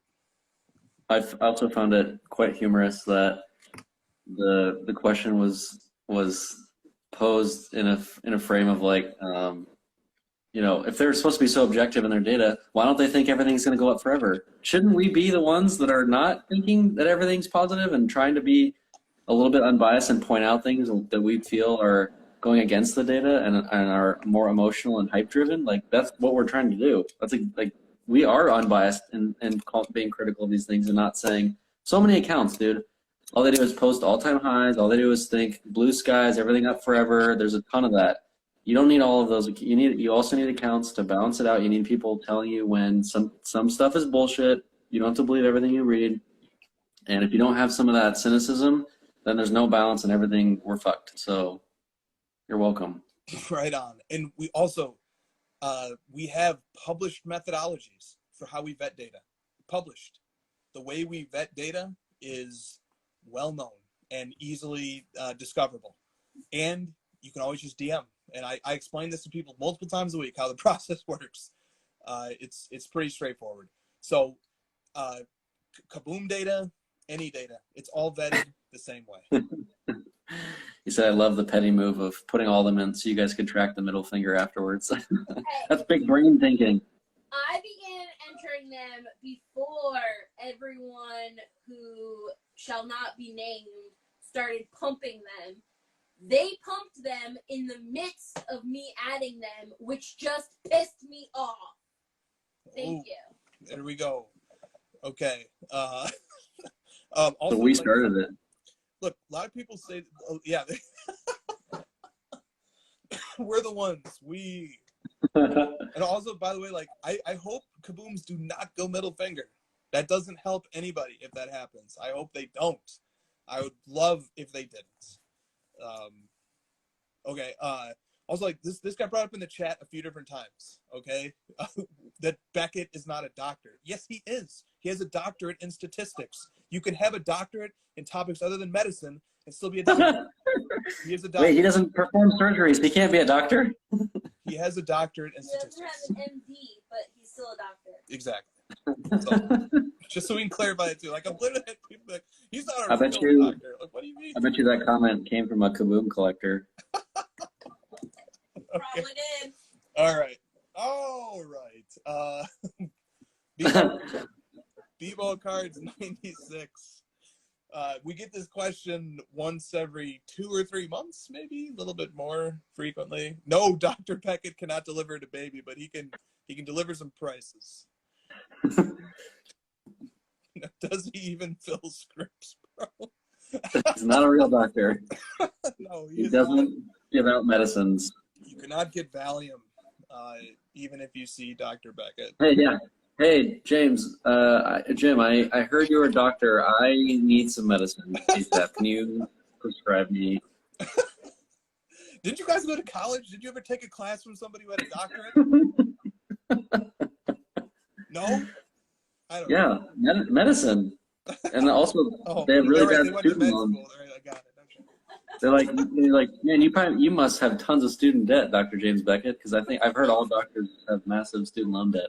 How long was your residency, Dr. Beckett? Which hospital were you at? In Carter, this is true. MDs don't like PhDs using the doctor. That's true, but in this case, Beckett was a professor, and professors do sometimes have students call them doctor. I call him Dr. Beckett. Why? It's an honorific. It's a way to show respect. What's wrong with showing respect? I don't know. Well, then, how the hell do you explain Dr. J. Julius Erving? You explain that one to me. He's got a doctor. He was an NBA player. He's got a doctorate in hook shots. More like dunking on people. That too. Oh, second hour of crossovers, not for the college folks. It's not for the fan part either. Okay, all right. That got off the wall. All right. So here's the question that comes up every few months. B-Ball Cards 96 says, how do you stay focused on building your collection with all of the hobby noise and distractions? Like Kaboom. What do you think? I'd like to keep a consistent answer, but I don't remember what either of us said last time. Oh, I don't know. There's not really like a perfect science to it. You know, you just gotta do your best. Couch? Okay, yep. You just gotta do your best to avoid the hype as best you can. I mean, you and I have both fallen into the hype. I mean, it happens to everybody. You just gotta. And what I said at the beginning of the show, even if you do fall into the hype, good news, just sell the card and go buy something else. There you go. That sounds about right. I don't know. Is there a way? Dude, in any facet of life, the drama and the short attention span content can be distracting. And at a certain point, you have to unplug from it and go back to the roots. But never go back. Never step backwards. Return to your roots, but understand that you will have evolved and that you will need to change and do new things. You can't just recreate the wheel, right? But I don't know. I'm not sure if anything that I just said was helpful enough. KMC, please no. Please no. All right. Mike Pekerton 50 says, has either of you thought about zagging to cards outside of sports and outside of Pokemon, such as Marvel cards? Outside of Pokemon.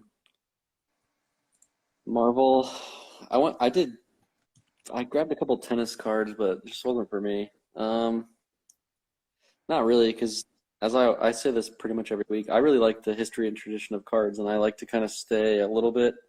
I'll stray from the middle every once in a while and get something a little wild and crazy, but I'll leave that to Chris. He loves the one-on-ones and the random products. I really don't like to stray too far away from the center. Yeah, no, I mean, I'm even more conservative than you when it comes to the genre. Yeah. I pretty much stick to basketball and football. That's it. And it used to be only basketball. So, dude, I bring it up at least once a month. I love Pokemon. I started with Pokemon. Yeah. I love it so much. I just have a lot of nostalgia. I have more nostalgia for that than I do basketball cards. Yeah, yeah. In fact, for the first 3 or 4 years of my hobby experience, I stuck to one player. I stuck to one player and like one. So, imagine doing Christian McCaffrey for another 2.5 years, 2.5 years, and then you'd finally be at the level of how long you collected MJ, by itself. Yep, exactly.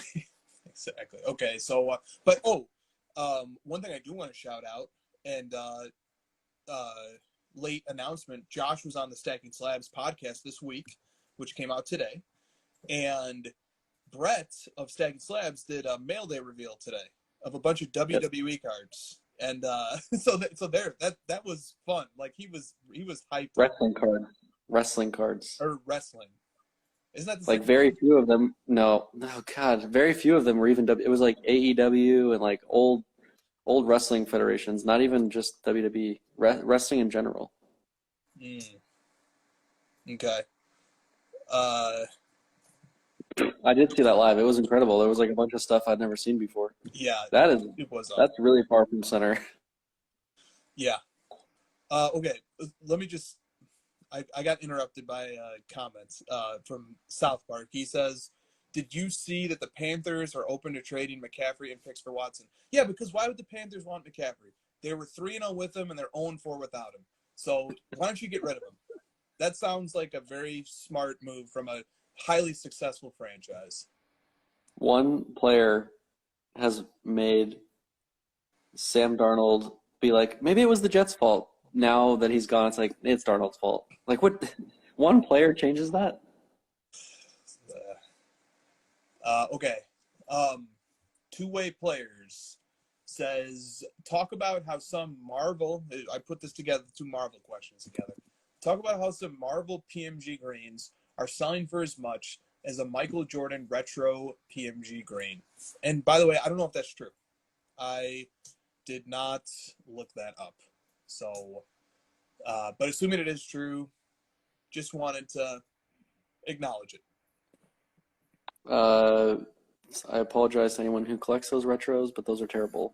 They're not licensed. No, I feel most people do not like those cards. And if the Marvel stuff is like licensed, I can see why you'd rather have the Marvel. I don't know anything about the Marvel. I've heard some people tell me anecdotally that, it's being pushed up quite a bit. There's a lot of people like investing in it, trying to get to push the market up on it, and we're getting some questions around it. So that kind of leads me to believe that is happening. Yep. I haven't looked into it enough. Like, I don't know the organic growth of Marvel. I don't know the collector base. I don't know anything. So I'd just be guessing. Yeah, that's why I just like to read the questions and note. And then leave it to me to look like an idiot. And note the zeitgeist. There are a lot of comic book people who have taken notice of sports cards and their prices.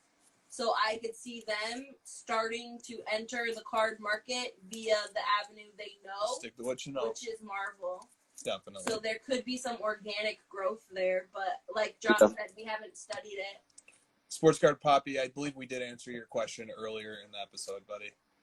Plus, I think comic book collectors, sealed video game collectors, people that come into the card space are going to be pleasantly surprised at the efficiency in which you can store and enjoy your cards more so than you can, what you're used to. Much less space needed. Okay. You just go like this in your hand versus like, oh. Plus, you can enjoy the full experience of the card because it's just the front and the back. You're not missing out by not being able to open the pages. Yes, that's a great point. And the video games, you can only look at the box on the outside. Yeah. Okay. Drake's PC. Thoughts on Panini taking over the license for WWE cards? What effects, positive and negative, do you think it has on the wrestling card market? That feels like a wash to me. It went from Topps to Panini, right? Isn't that the move? You would have to tell me. I know because we have Topps Chrome wrestling cards from the last 15 or 20 years in Card Ladder. I know that. So, yeah, you must, yeah. Topps Panini sounds right. If I'm wrong on that, it'll be great for it. If I'm right that it's just a lateral move, I'm not sure. Here's something I thought about a week ago. Panini had a really nice portfolio of proven Amazon and Googles, which are like basketball and football, and then penny stocks, which are soccer, UFC, and now WWE. The penny stocks undeniably have the most room for growth, okay, because this goes back to our multiplier topic that we were talking about earlier.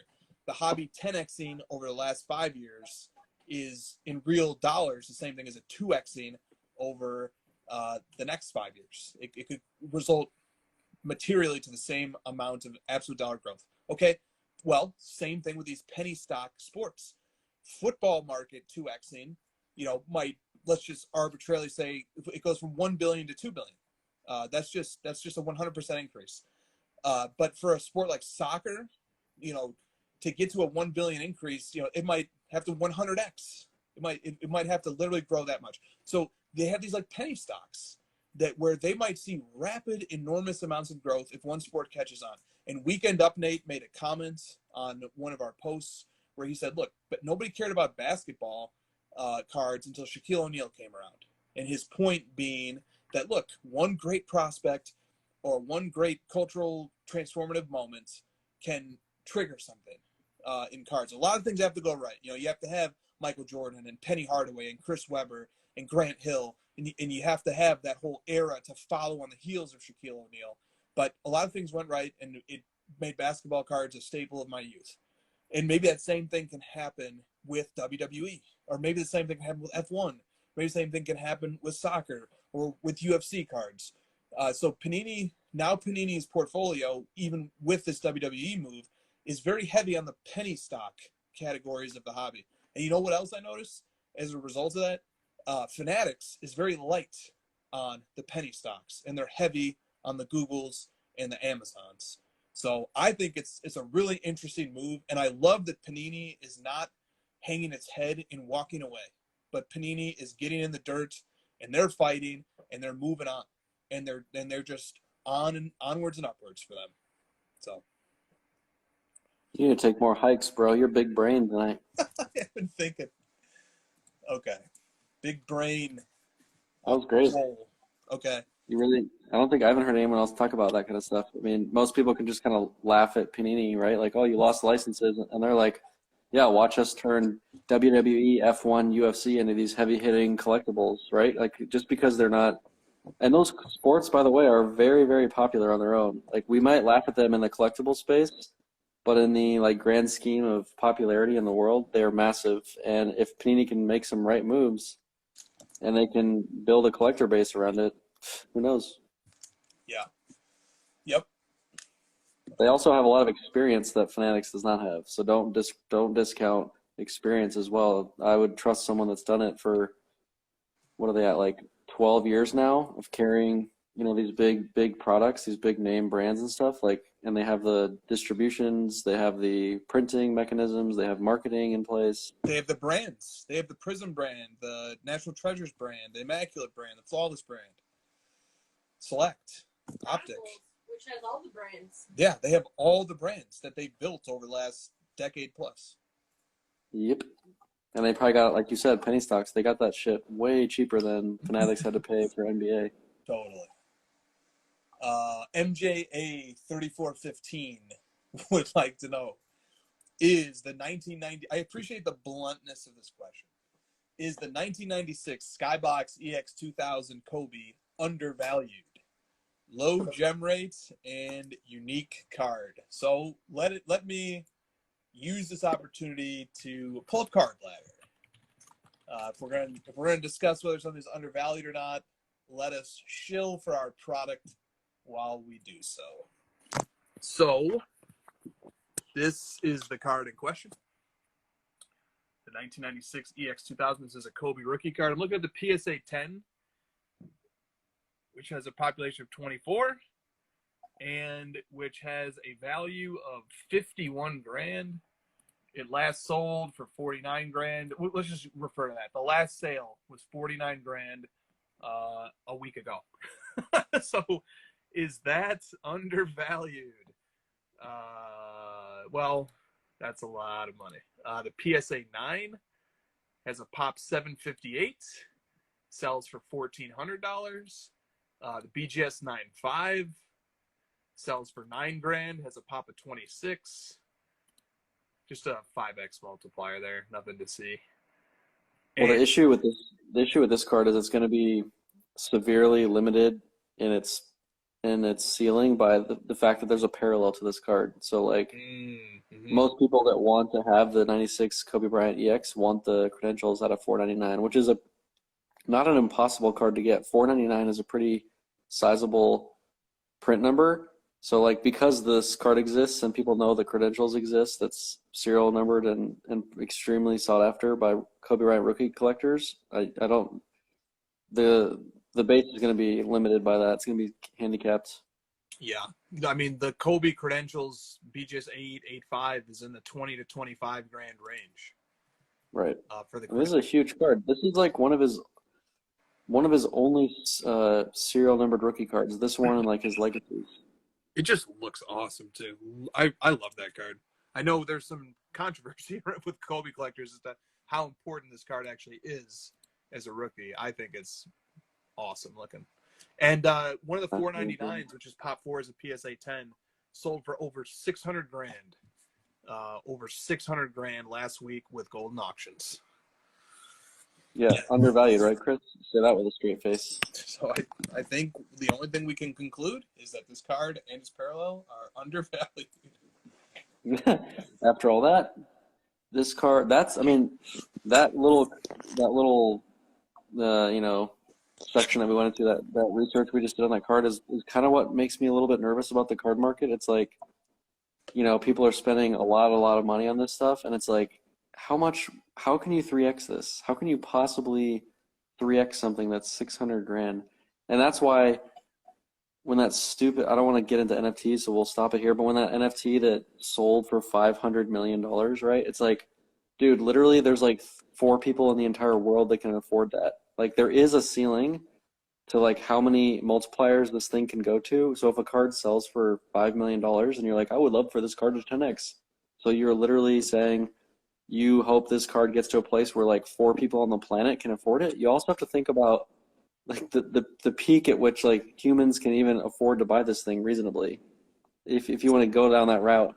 So to say something is still undervalued when it's like, dude, it just sold for $1 million. It's not undervalued. Who the fuck can afford that thing? No, Einstein, we know, man.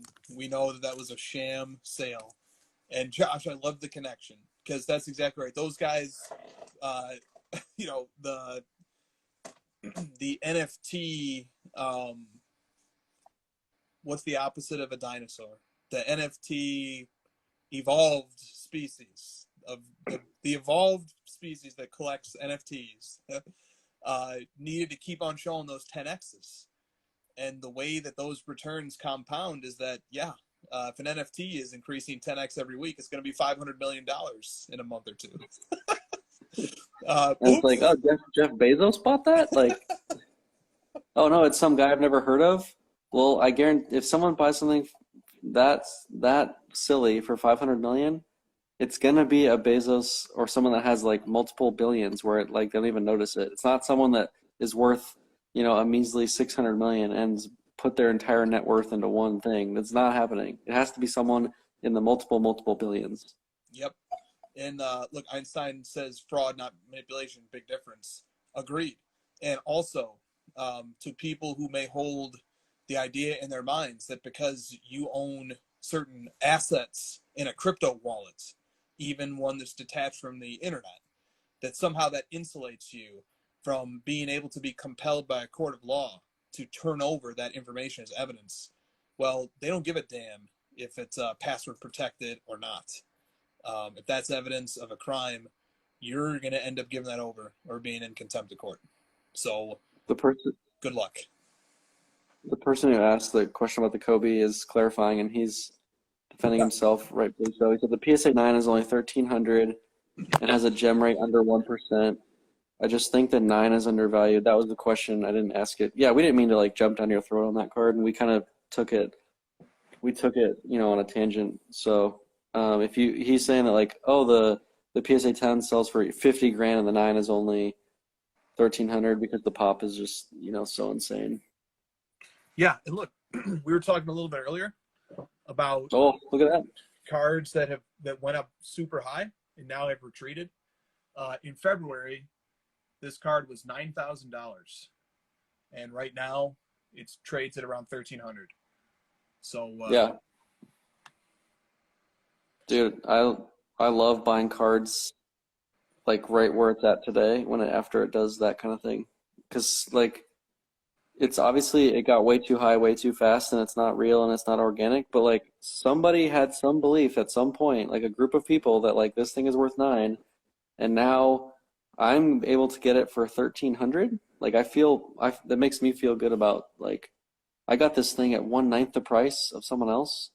You know that there's worse things to put your money into than something that's down 900% on a player as safe as Kobe when there was, at least some portion of people that believed it was worth 9,000.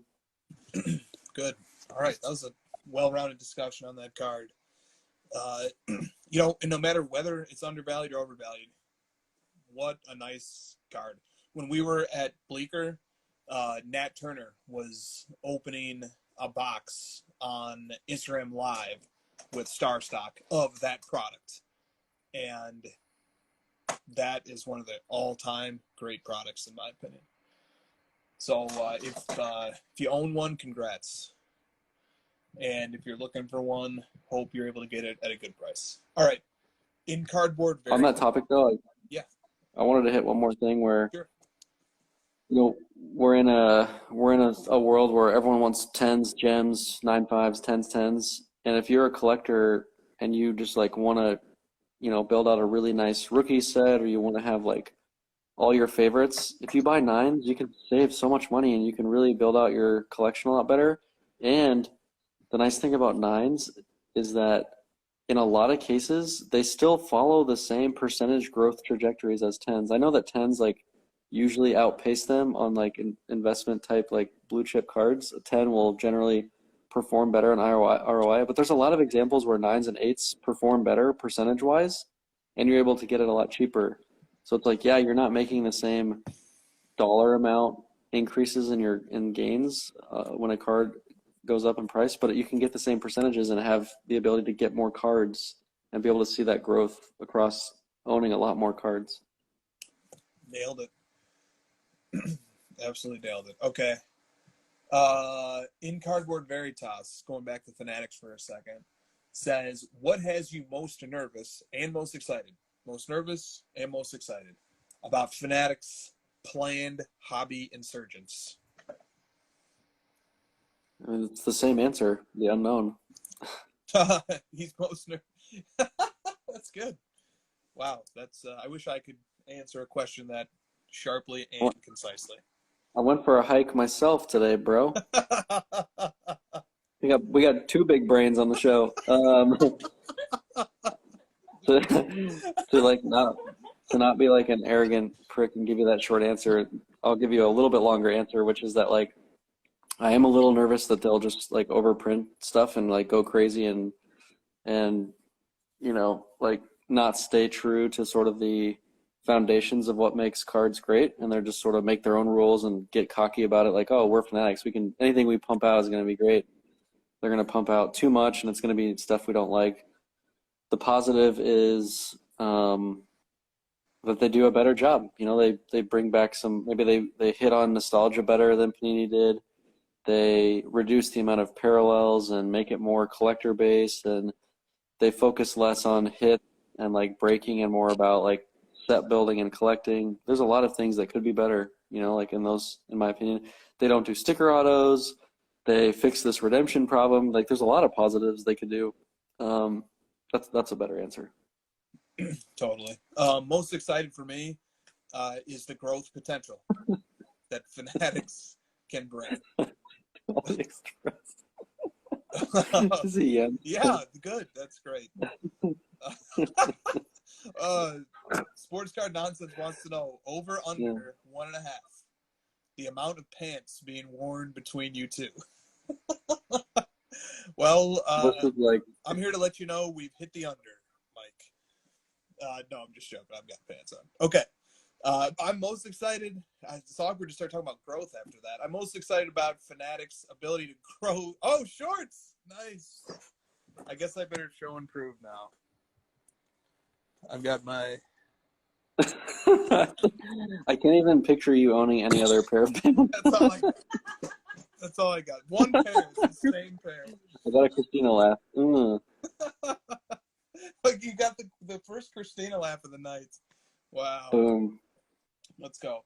All right. Most excited about Fanatics is them growing our industry. That's very exciting, and we want to see that happen. The thing I'm least excited or most nervous about is the potential for them to mismanage because they have so much power and authority.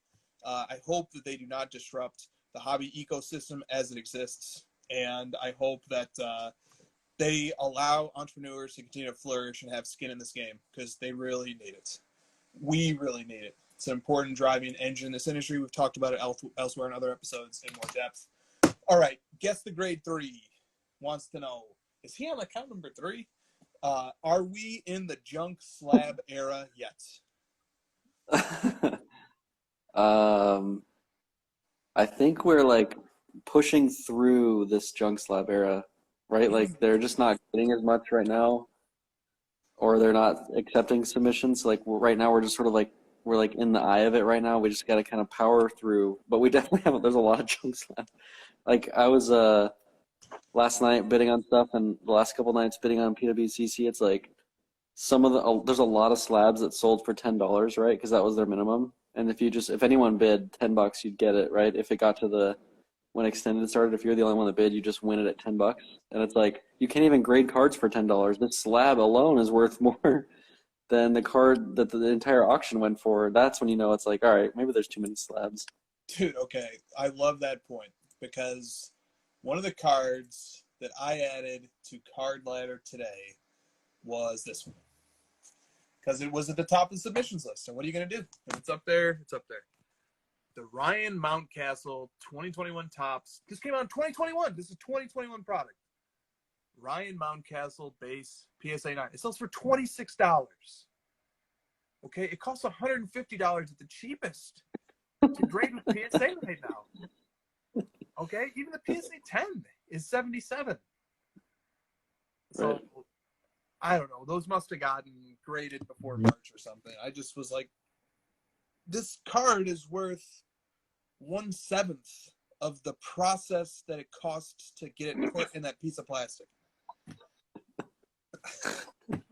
I have a Chris Paul card that I won for like 300 or 400, and I'm like, I really want like all PSA graded Chris Paul cards that I collect, and it's like, God, fuck, I can barely even grade this. This doesn't make any sense. Yeah, I know. I'm still waiting on my the junk slab era will be complete when I get my order back. That's right. That Brett live that he did today with the WWE cards, quote unquote. I commented it during the live, and I was like, when did you submit these? And he's like, September. I was like, Jesus, that was fast. He's like, no, September of last year. Okay, that makes more sense. I was like, how the hell did you get all these? Like, no offense, Brett, but I assume these are like a little bit of the cheaper variety. There's no way you got these back. It's from September of this year. Little do you know, those are all $1,000 and up. Right, I'm like, God, maybe I need to look at wrestling cards. Dude, okay, so I sent ours in. Half went in November and half went in January, so we've still got some waiting to do. That was that big monster-ish one? Yeah, it got broken up into 2. Half went in November and half went in January. So they were like $10 a piece back then? $16 a piece. You're gonna get a lot of 6s. Yeah. Well, the gem rates on at least 2019 Prism's gem rate was 45% 3 months ago, and it's 59% now. So hopefully those gem rates keep going back up, and I'll be right in the pocket for that. Oh, so Nat put in the call to like bump the numbers again? Is that? I guess so. Said, look, we've got a big jump slab order coming through. Smooth out the numbers. Need this to live. Okay, we can't. That's how it works. Yeah. That's how it works, right? I think so. Okay. Ryan Rudzant says, how many of the 10 PMG Green MJs are known to have been pulled? I think I've once figured this out. I've once counted. It's 7. I It's think like 8. or maybe 8. Josh, Are you counting the one that got ripped in half? Yes, on Cardboard Chronicles, you had 2 guests who told my favorite story of any Cardboard Chronicles episode ever, which was the story of how the PMG Green got got shredded in half because the dealer was so offended. If I'm remembering the story right, he was very offended by something that happened, and so he ripped it in half in a very interesting maneuver. An interesting expression of his opinion. I count that as one of the 8. Oh yeah, it's definitely one of the 8. Definitely one. So you're saying there's 2 in packs? Oh, you missed this last night when you had to go. Oh yeah, he did. Ken made a promise to Christina. Yes, he did. What did he promise you? He promised that I can come and rip with him a Metal Universe box. What? He promised that. He promised it. He's just piling up the IOUs this week. Yeah. I am. That was a big mistake, Ken. Big mistake. Dude, yeah. Josh would know. I'm trying to think of like a single human on the planet that I would less want to have an IOU for me, and I'm like struggling. I warned you. I'll tell you the secret for how to deal with that off air. I don't want to know. I don't want to know. Not from you. Okay. God. I'm scrolling PSA here because PSA once posted a picture of 4 of the PMG Green MJs. Right. Yeah. Right. Just trying to find So it. those 4 Nats, the one that got ripped in half. That's 6 right there. And then the number 1 of 100 that's graded authentic that came out of a pack in 2016. So that's 7 right there. That's the one that sold on Heritage? I think it did. I know it's number 1 of 100. I'm not 7. sure if that's the same one. I feel like there's one more that I'm blanking on, but Yeah.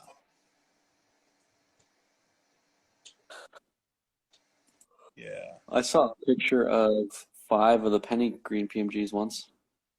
Damn. That's crazy. And then I have one. Grant has one. I saw the picture with 5.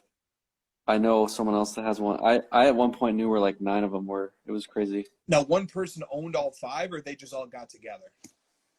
I think it was one person that owned all 5. Man, people hoarded the shit out of those PMG grains. Rightly so. Yep. I'm just scrolling here. I don't know if I'm going to be able to find it. Damn. We're losing people, Chris.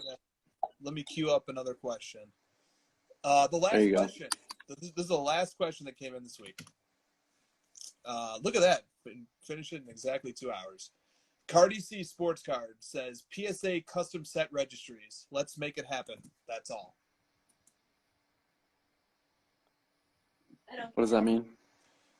None of us get it. Well, I don't think any of us currently use the... I think he's saying like I think within the registries you have to stay within the bounds of like predetermined sets. Right. And he's saying like, what if I could make my own sets? You can. It's called Card Ladder. There you go. I don't know anything about the registry game. I know that like a lot of people really get into registries, especially vintage collectors. I don't know anything about it. Don't listen to me. You might as well ask me about the World Series, and I'll give you an also equally bad answer. I don't even know who's winning the World Series or who's playing, barely. Atlanta, Houston. I thought the There you Red Sox go. were in it. Nope. Yeah, see? God. Yeah. Did the Diamondbacks make the playoffs? Trust us to price your baseball cards. Are the Cubs good again or no? Are they bad? No, the Cubs blew up their team this year. They're like the Bears now. Oh, don't say that. Nobody's that. Didn't the Blackhawks have I think the Blackhawks had a scandal. What is wrong with you guys in Chicago over there? You guys are just pumping out. The Bulls are looking good though, right? So much is wrong. Yeah, the Bulls do look pretty good. Oh, maybe they deleted it. Damn, I wish I could show you guys this picture right now. Gamwax says that the set registry people are super friendly and they'll help you make your own sets. Oh, nice. There you go. Thanks, Corey. There you go. There we go. There's your answer, Chris. Get in contact with the said registry team at PSA. People love the said registry. Yeah, they do. Yes, they do. Did we talk about Harden? We talked about Harden in the very beginning. Well, just like the whole rule change thing and card price. Yeah, we did. Yeah. What do you think about that rule change? I didn't get your opinion so far. Dude, I think that rule change is magnificent. And I think that, remember, this ties in with my critique of the NBA, that they are completely missing on capturing markets when they have the most pound for pound, second by second, entertaining sport next to like a heavyweight boxing match. And they play, 5-10 games a night? Dude, they should be cleaning up. In our short attention span society, basketball, the amount of action that gets packed into every second is so much higher. It's much more dense than any other sport. One thing that I think was killing basketball was James Harden. People hated watching James Harden. Show a Houston Rockets game from 4 years ago of James Harden to somebody. And I, just a casual sports fan, they're going to be like, this sucks. This sucks. And that's unfortunate because I actually like watching James Harden play. So, that's just my opinion. I enjoyed watching him. I thought he was special, a special offensive talent. But dude, I'm in the vast minority on that. People hate. Bill Simmons would do whole podcasts about how much he hated watching James Harden play basketball. And dude, it was the arm hook thing. I swear to fuck.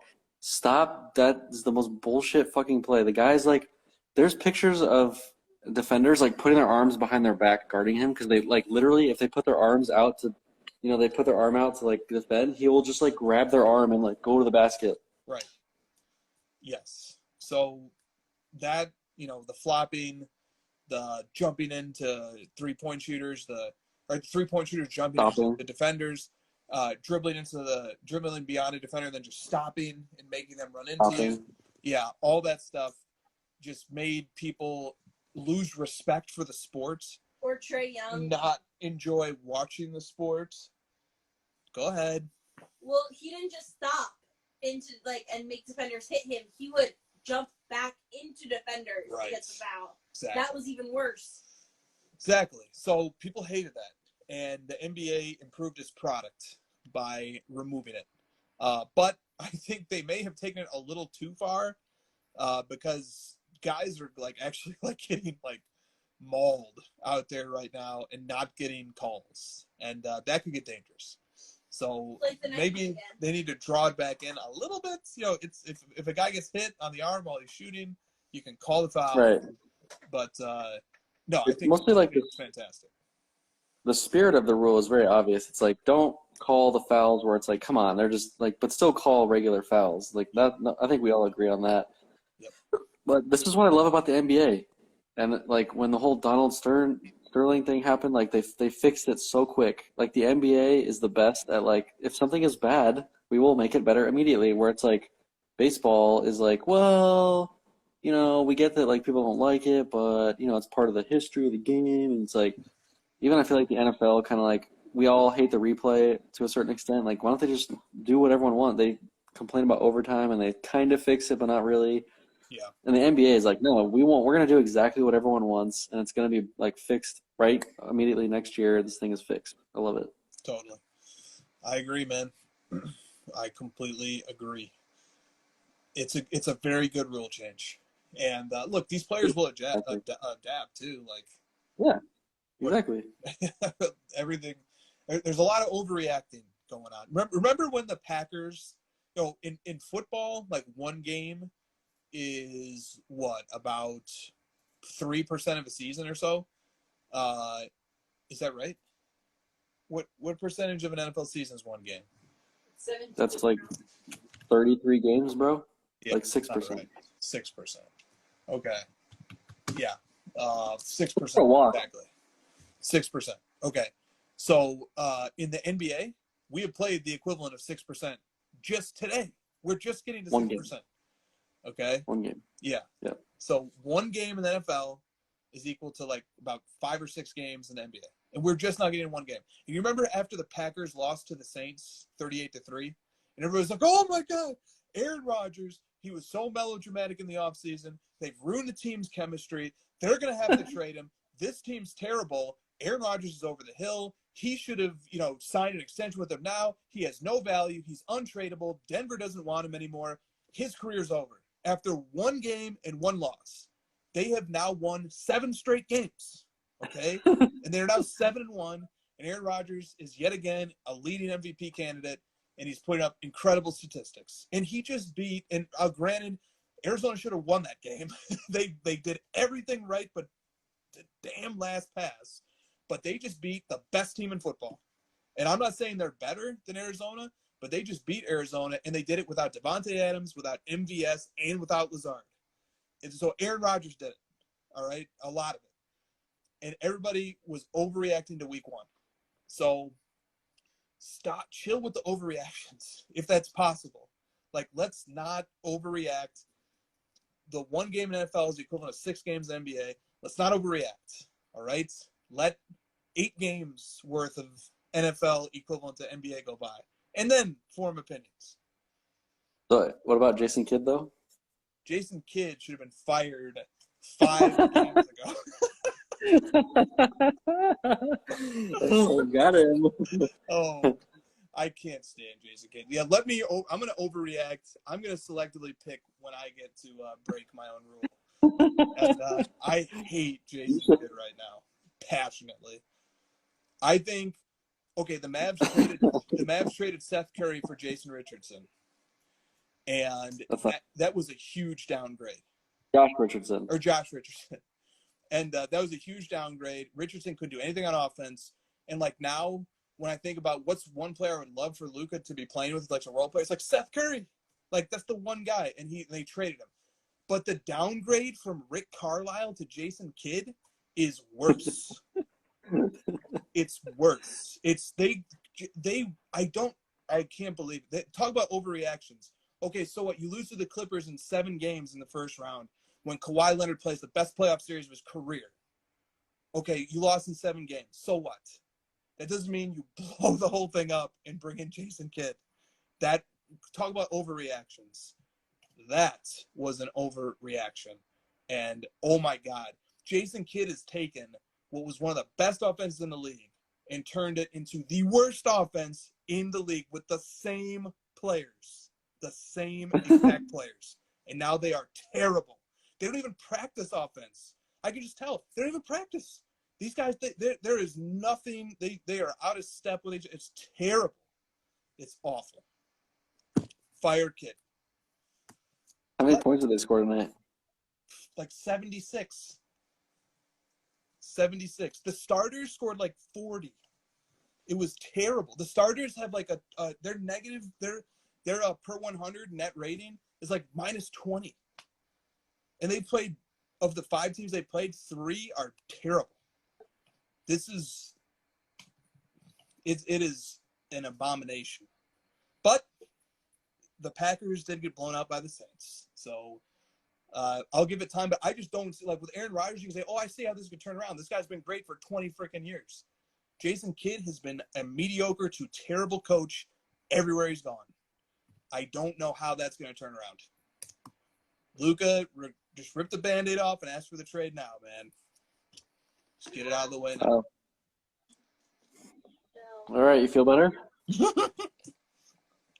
Now that I got to overreact on my own, yes. No, that was good, man. You gotta be a fan at some point. You gotta have some passion behind your guys. Yep. South says, how's Maxey doing? I don't know what his stats were tonight because we missed the last part of the game. But last night, Maxey had 12 points, 10 rebounds, and 6 blocks. So he's doing pretty well. Dude, the Mavs are all about that defense now. That makes sense. Yeah. That's the one thing. They score so few points that the other team takes pity on them and scores fewer points as well. That's how their defense works. 76 points from a team with Luka Doncic, and that 2 years ago was the number one of all time. Yeah, and there's no excuse. They have for 100 possession. Tim Hardaway Jr., 40% three-point shooter. Reggie Bullock, 40% three-point shooter. Maxi Kleber, 40% three-point shooter. Porzingis, 38%. Dorian Finney-Smith, 38%. Sterling Brown, 42%. They've got shooters. They have them. They have 3-and-D wings. They have them. But Jason Kidd doesn't want to shoot threes. That's what he said. He said coming into the season, he wants to get away from shooting so many threes, focus on defense, focus on mid-range, focus on post-ups. I don't even think they practice offense, man. I really don't. I don't know what the hell they do in practice, but it is terrible. And Mavs fans, when we get a larger sample size, if it still looks like this year, you'll beat the bad teams. That's the one thing I can give Jason Kidd as well. Last year, they lost to bad teams and beat good teams. This year, they're getting killed by good teams, but they're beating bad teams. So you'll get another first-round exit if you make the playoffs.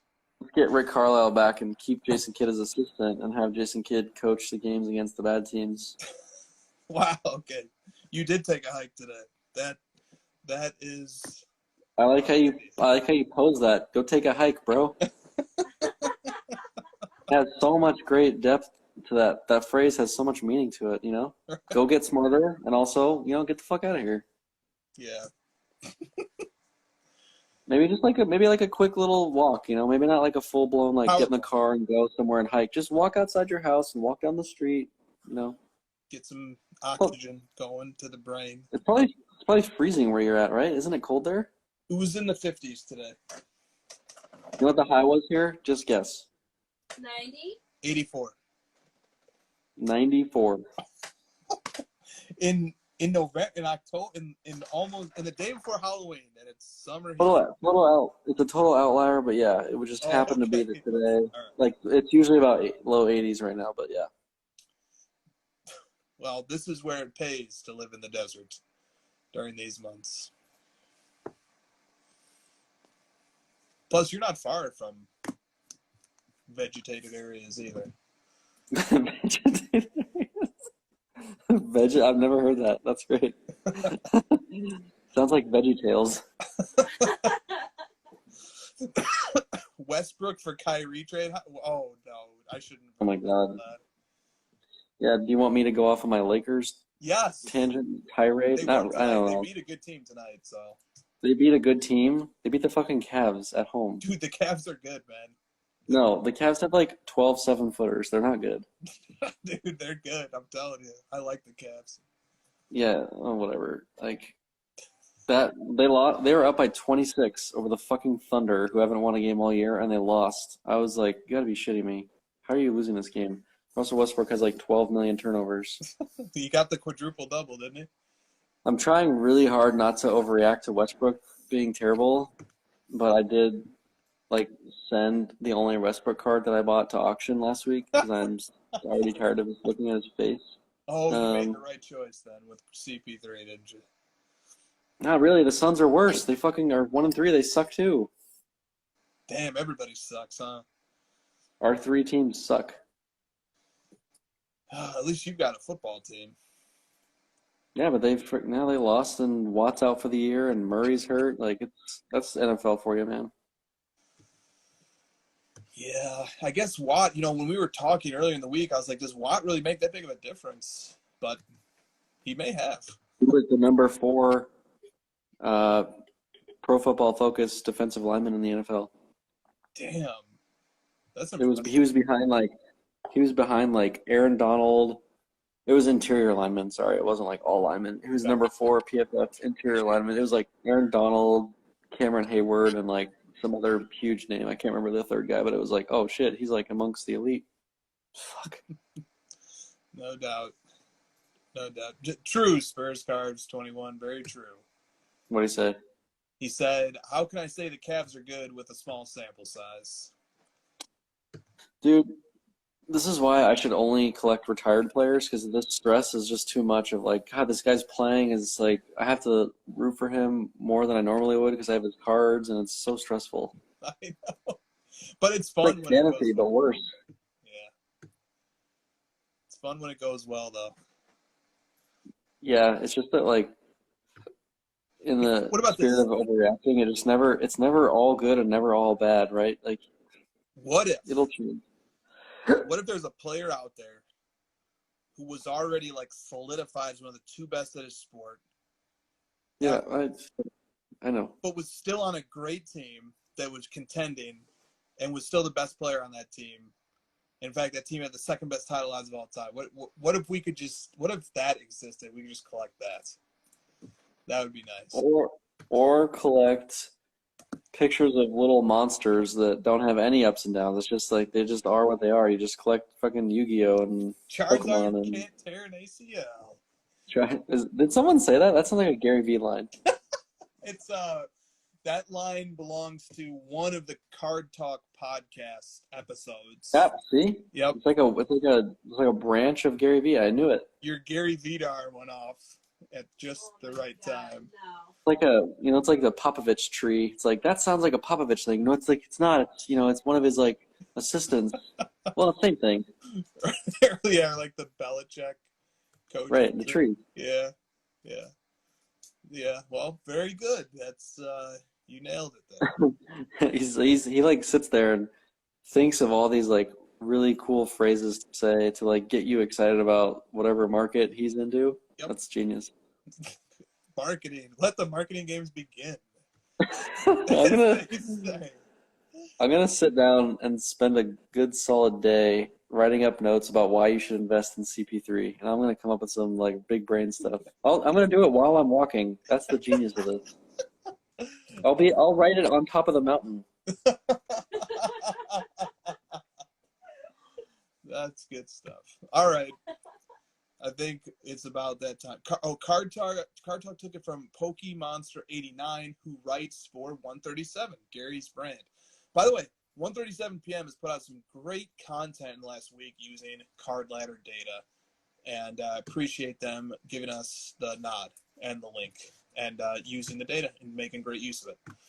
So, how many times have we met physically? The question has been asked. We could probably count them. Once in 2019, in the winter of 2019. 2020 when we moved. No, 2020 when we drove through. 2020? Yep. Yeah. What do we The do? answer is 4. The answer is 4. Dallas. Dallas in the National. The National.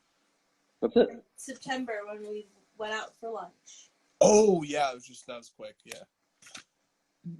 4. Just 4 times. That's really sad. But they were It'll be 5. It'll be 5 a month from now, though. Yeah. The 5th will be the best.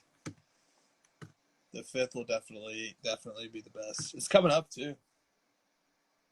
When are you arriving? What day is Thanksgiving? Thursday. Thursday. Thanksgiving is the 25th. There you go. That's our flight. Okay. Thursday. You're flying the on 25th. Thanksgiving? The game is on the yes. Nice. That should be a I don't nice like travel day for you. I really don't like flying into somewhere like the day I have to be at something. I like to get in the day before. 100% agree with that. No matter what time it's at. Because even if I have to fly cross country to New York and get to something, we're gonna go to the game at 5, then I don't want to be landing at 3 and then have to get to the hotel and rush. It's like no. Yep. No. Gotta ease in. So I was like, I guess I'm going Thanksgiving Day. Nice. Yeah, I mean, look, dude, that airport will be vacant. Dude, the tickets, I got hotel and airfare round trip, all of it, the whole trip, $1,000. Because it's got to just be because of all the, like there's no knucklehead is traveling into New York City that day. So you're taking the PJ. Millions of people for the Macy's Day Parade. Don't forget the Macy's Day Parade in the middle of the pandemic.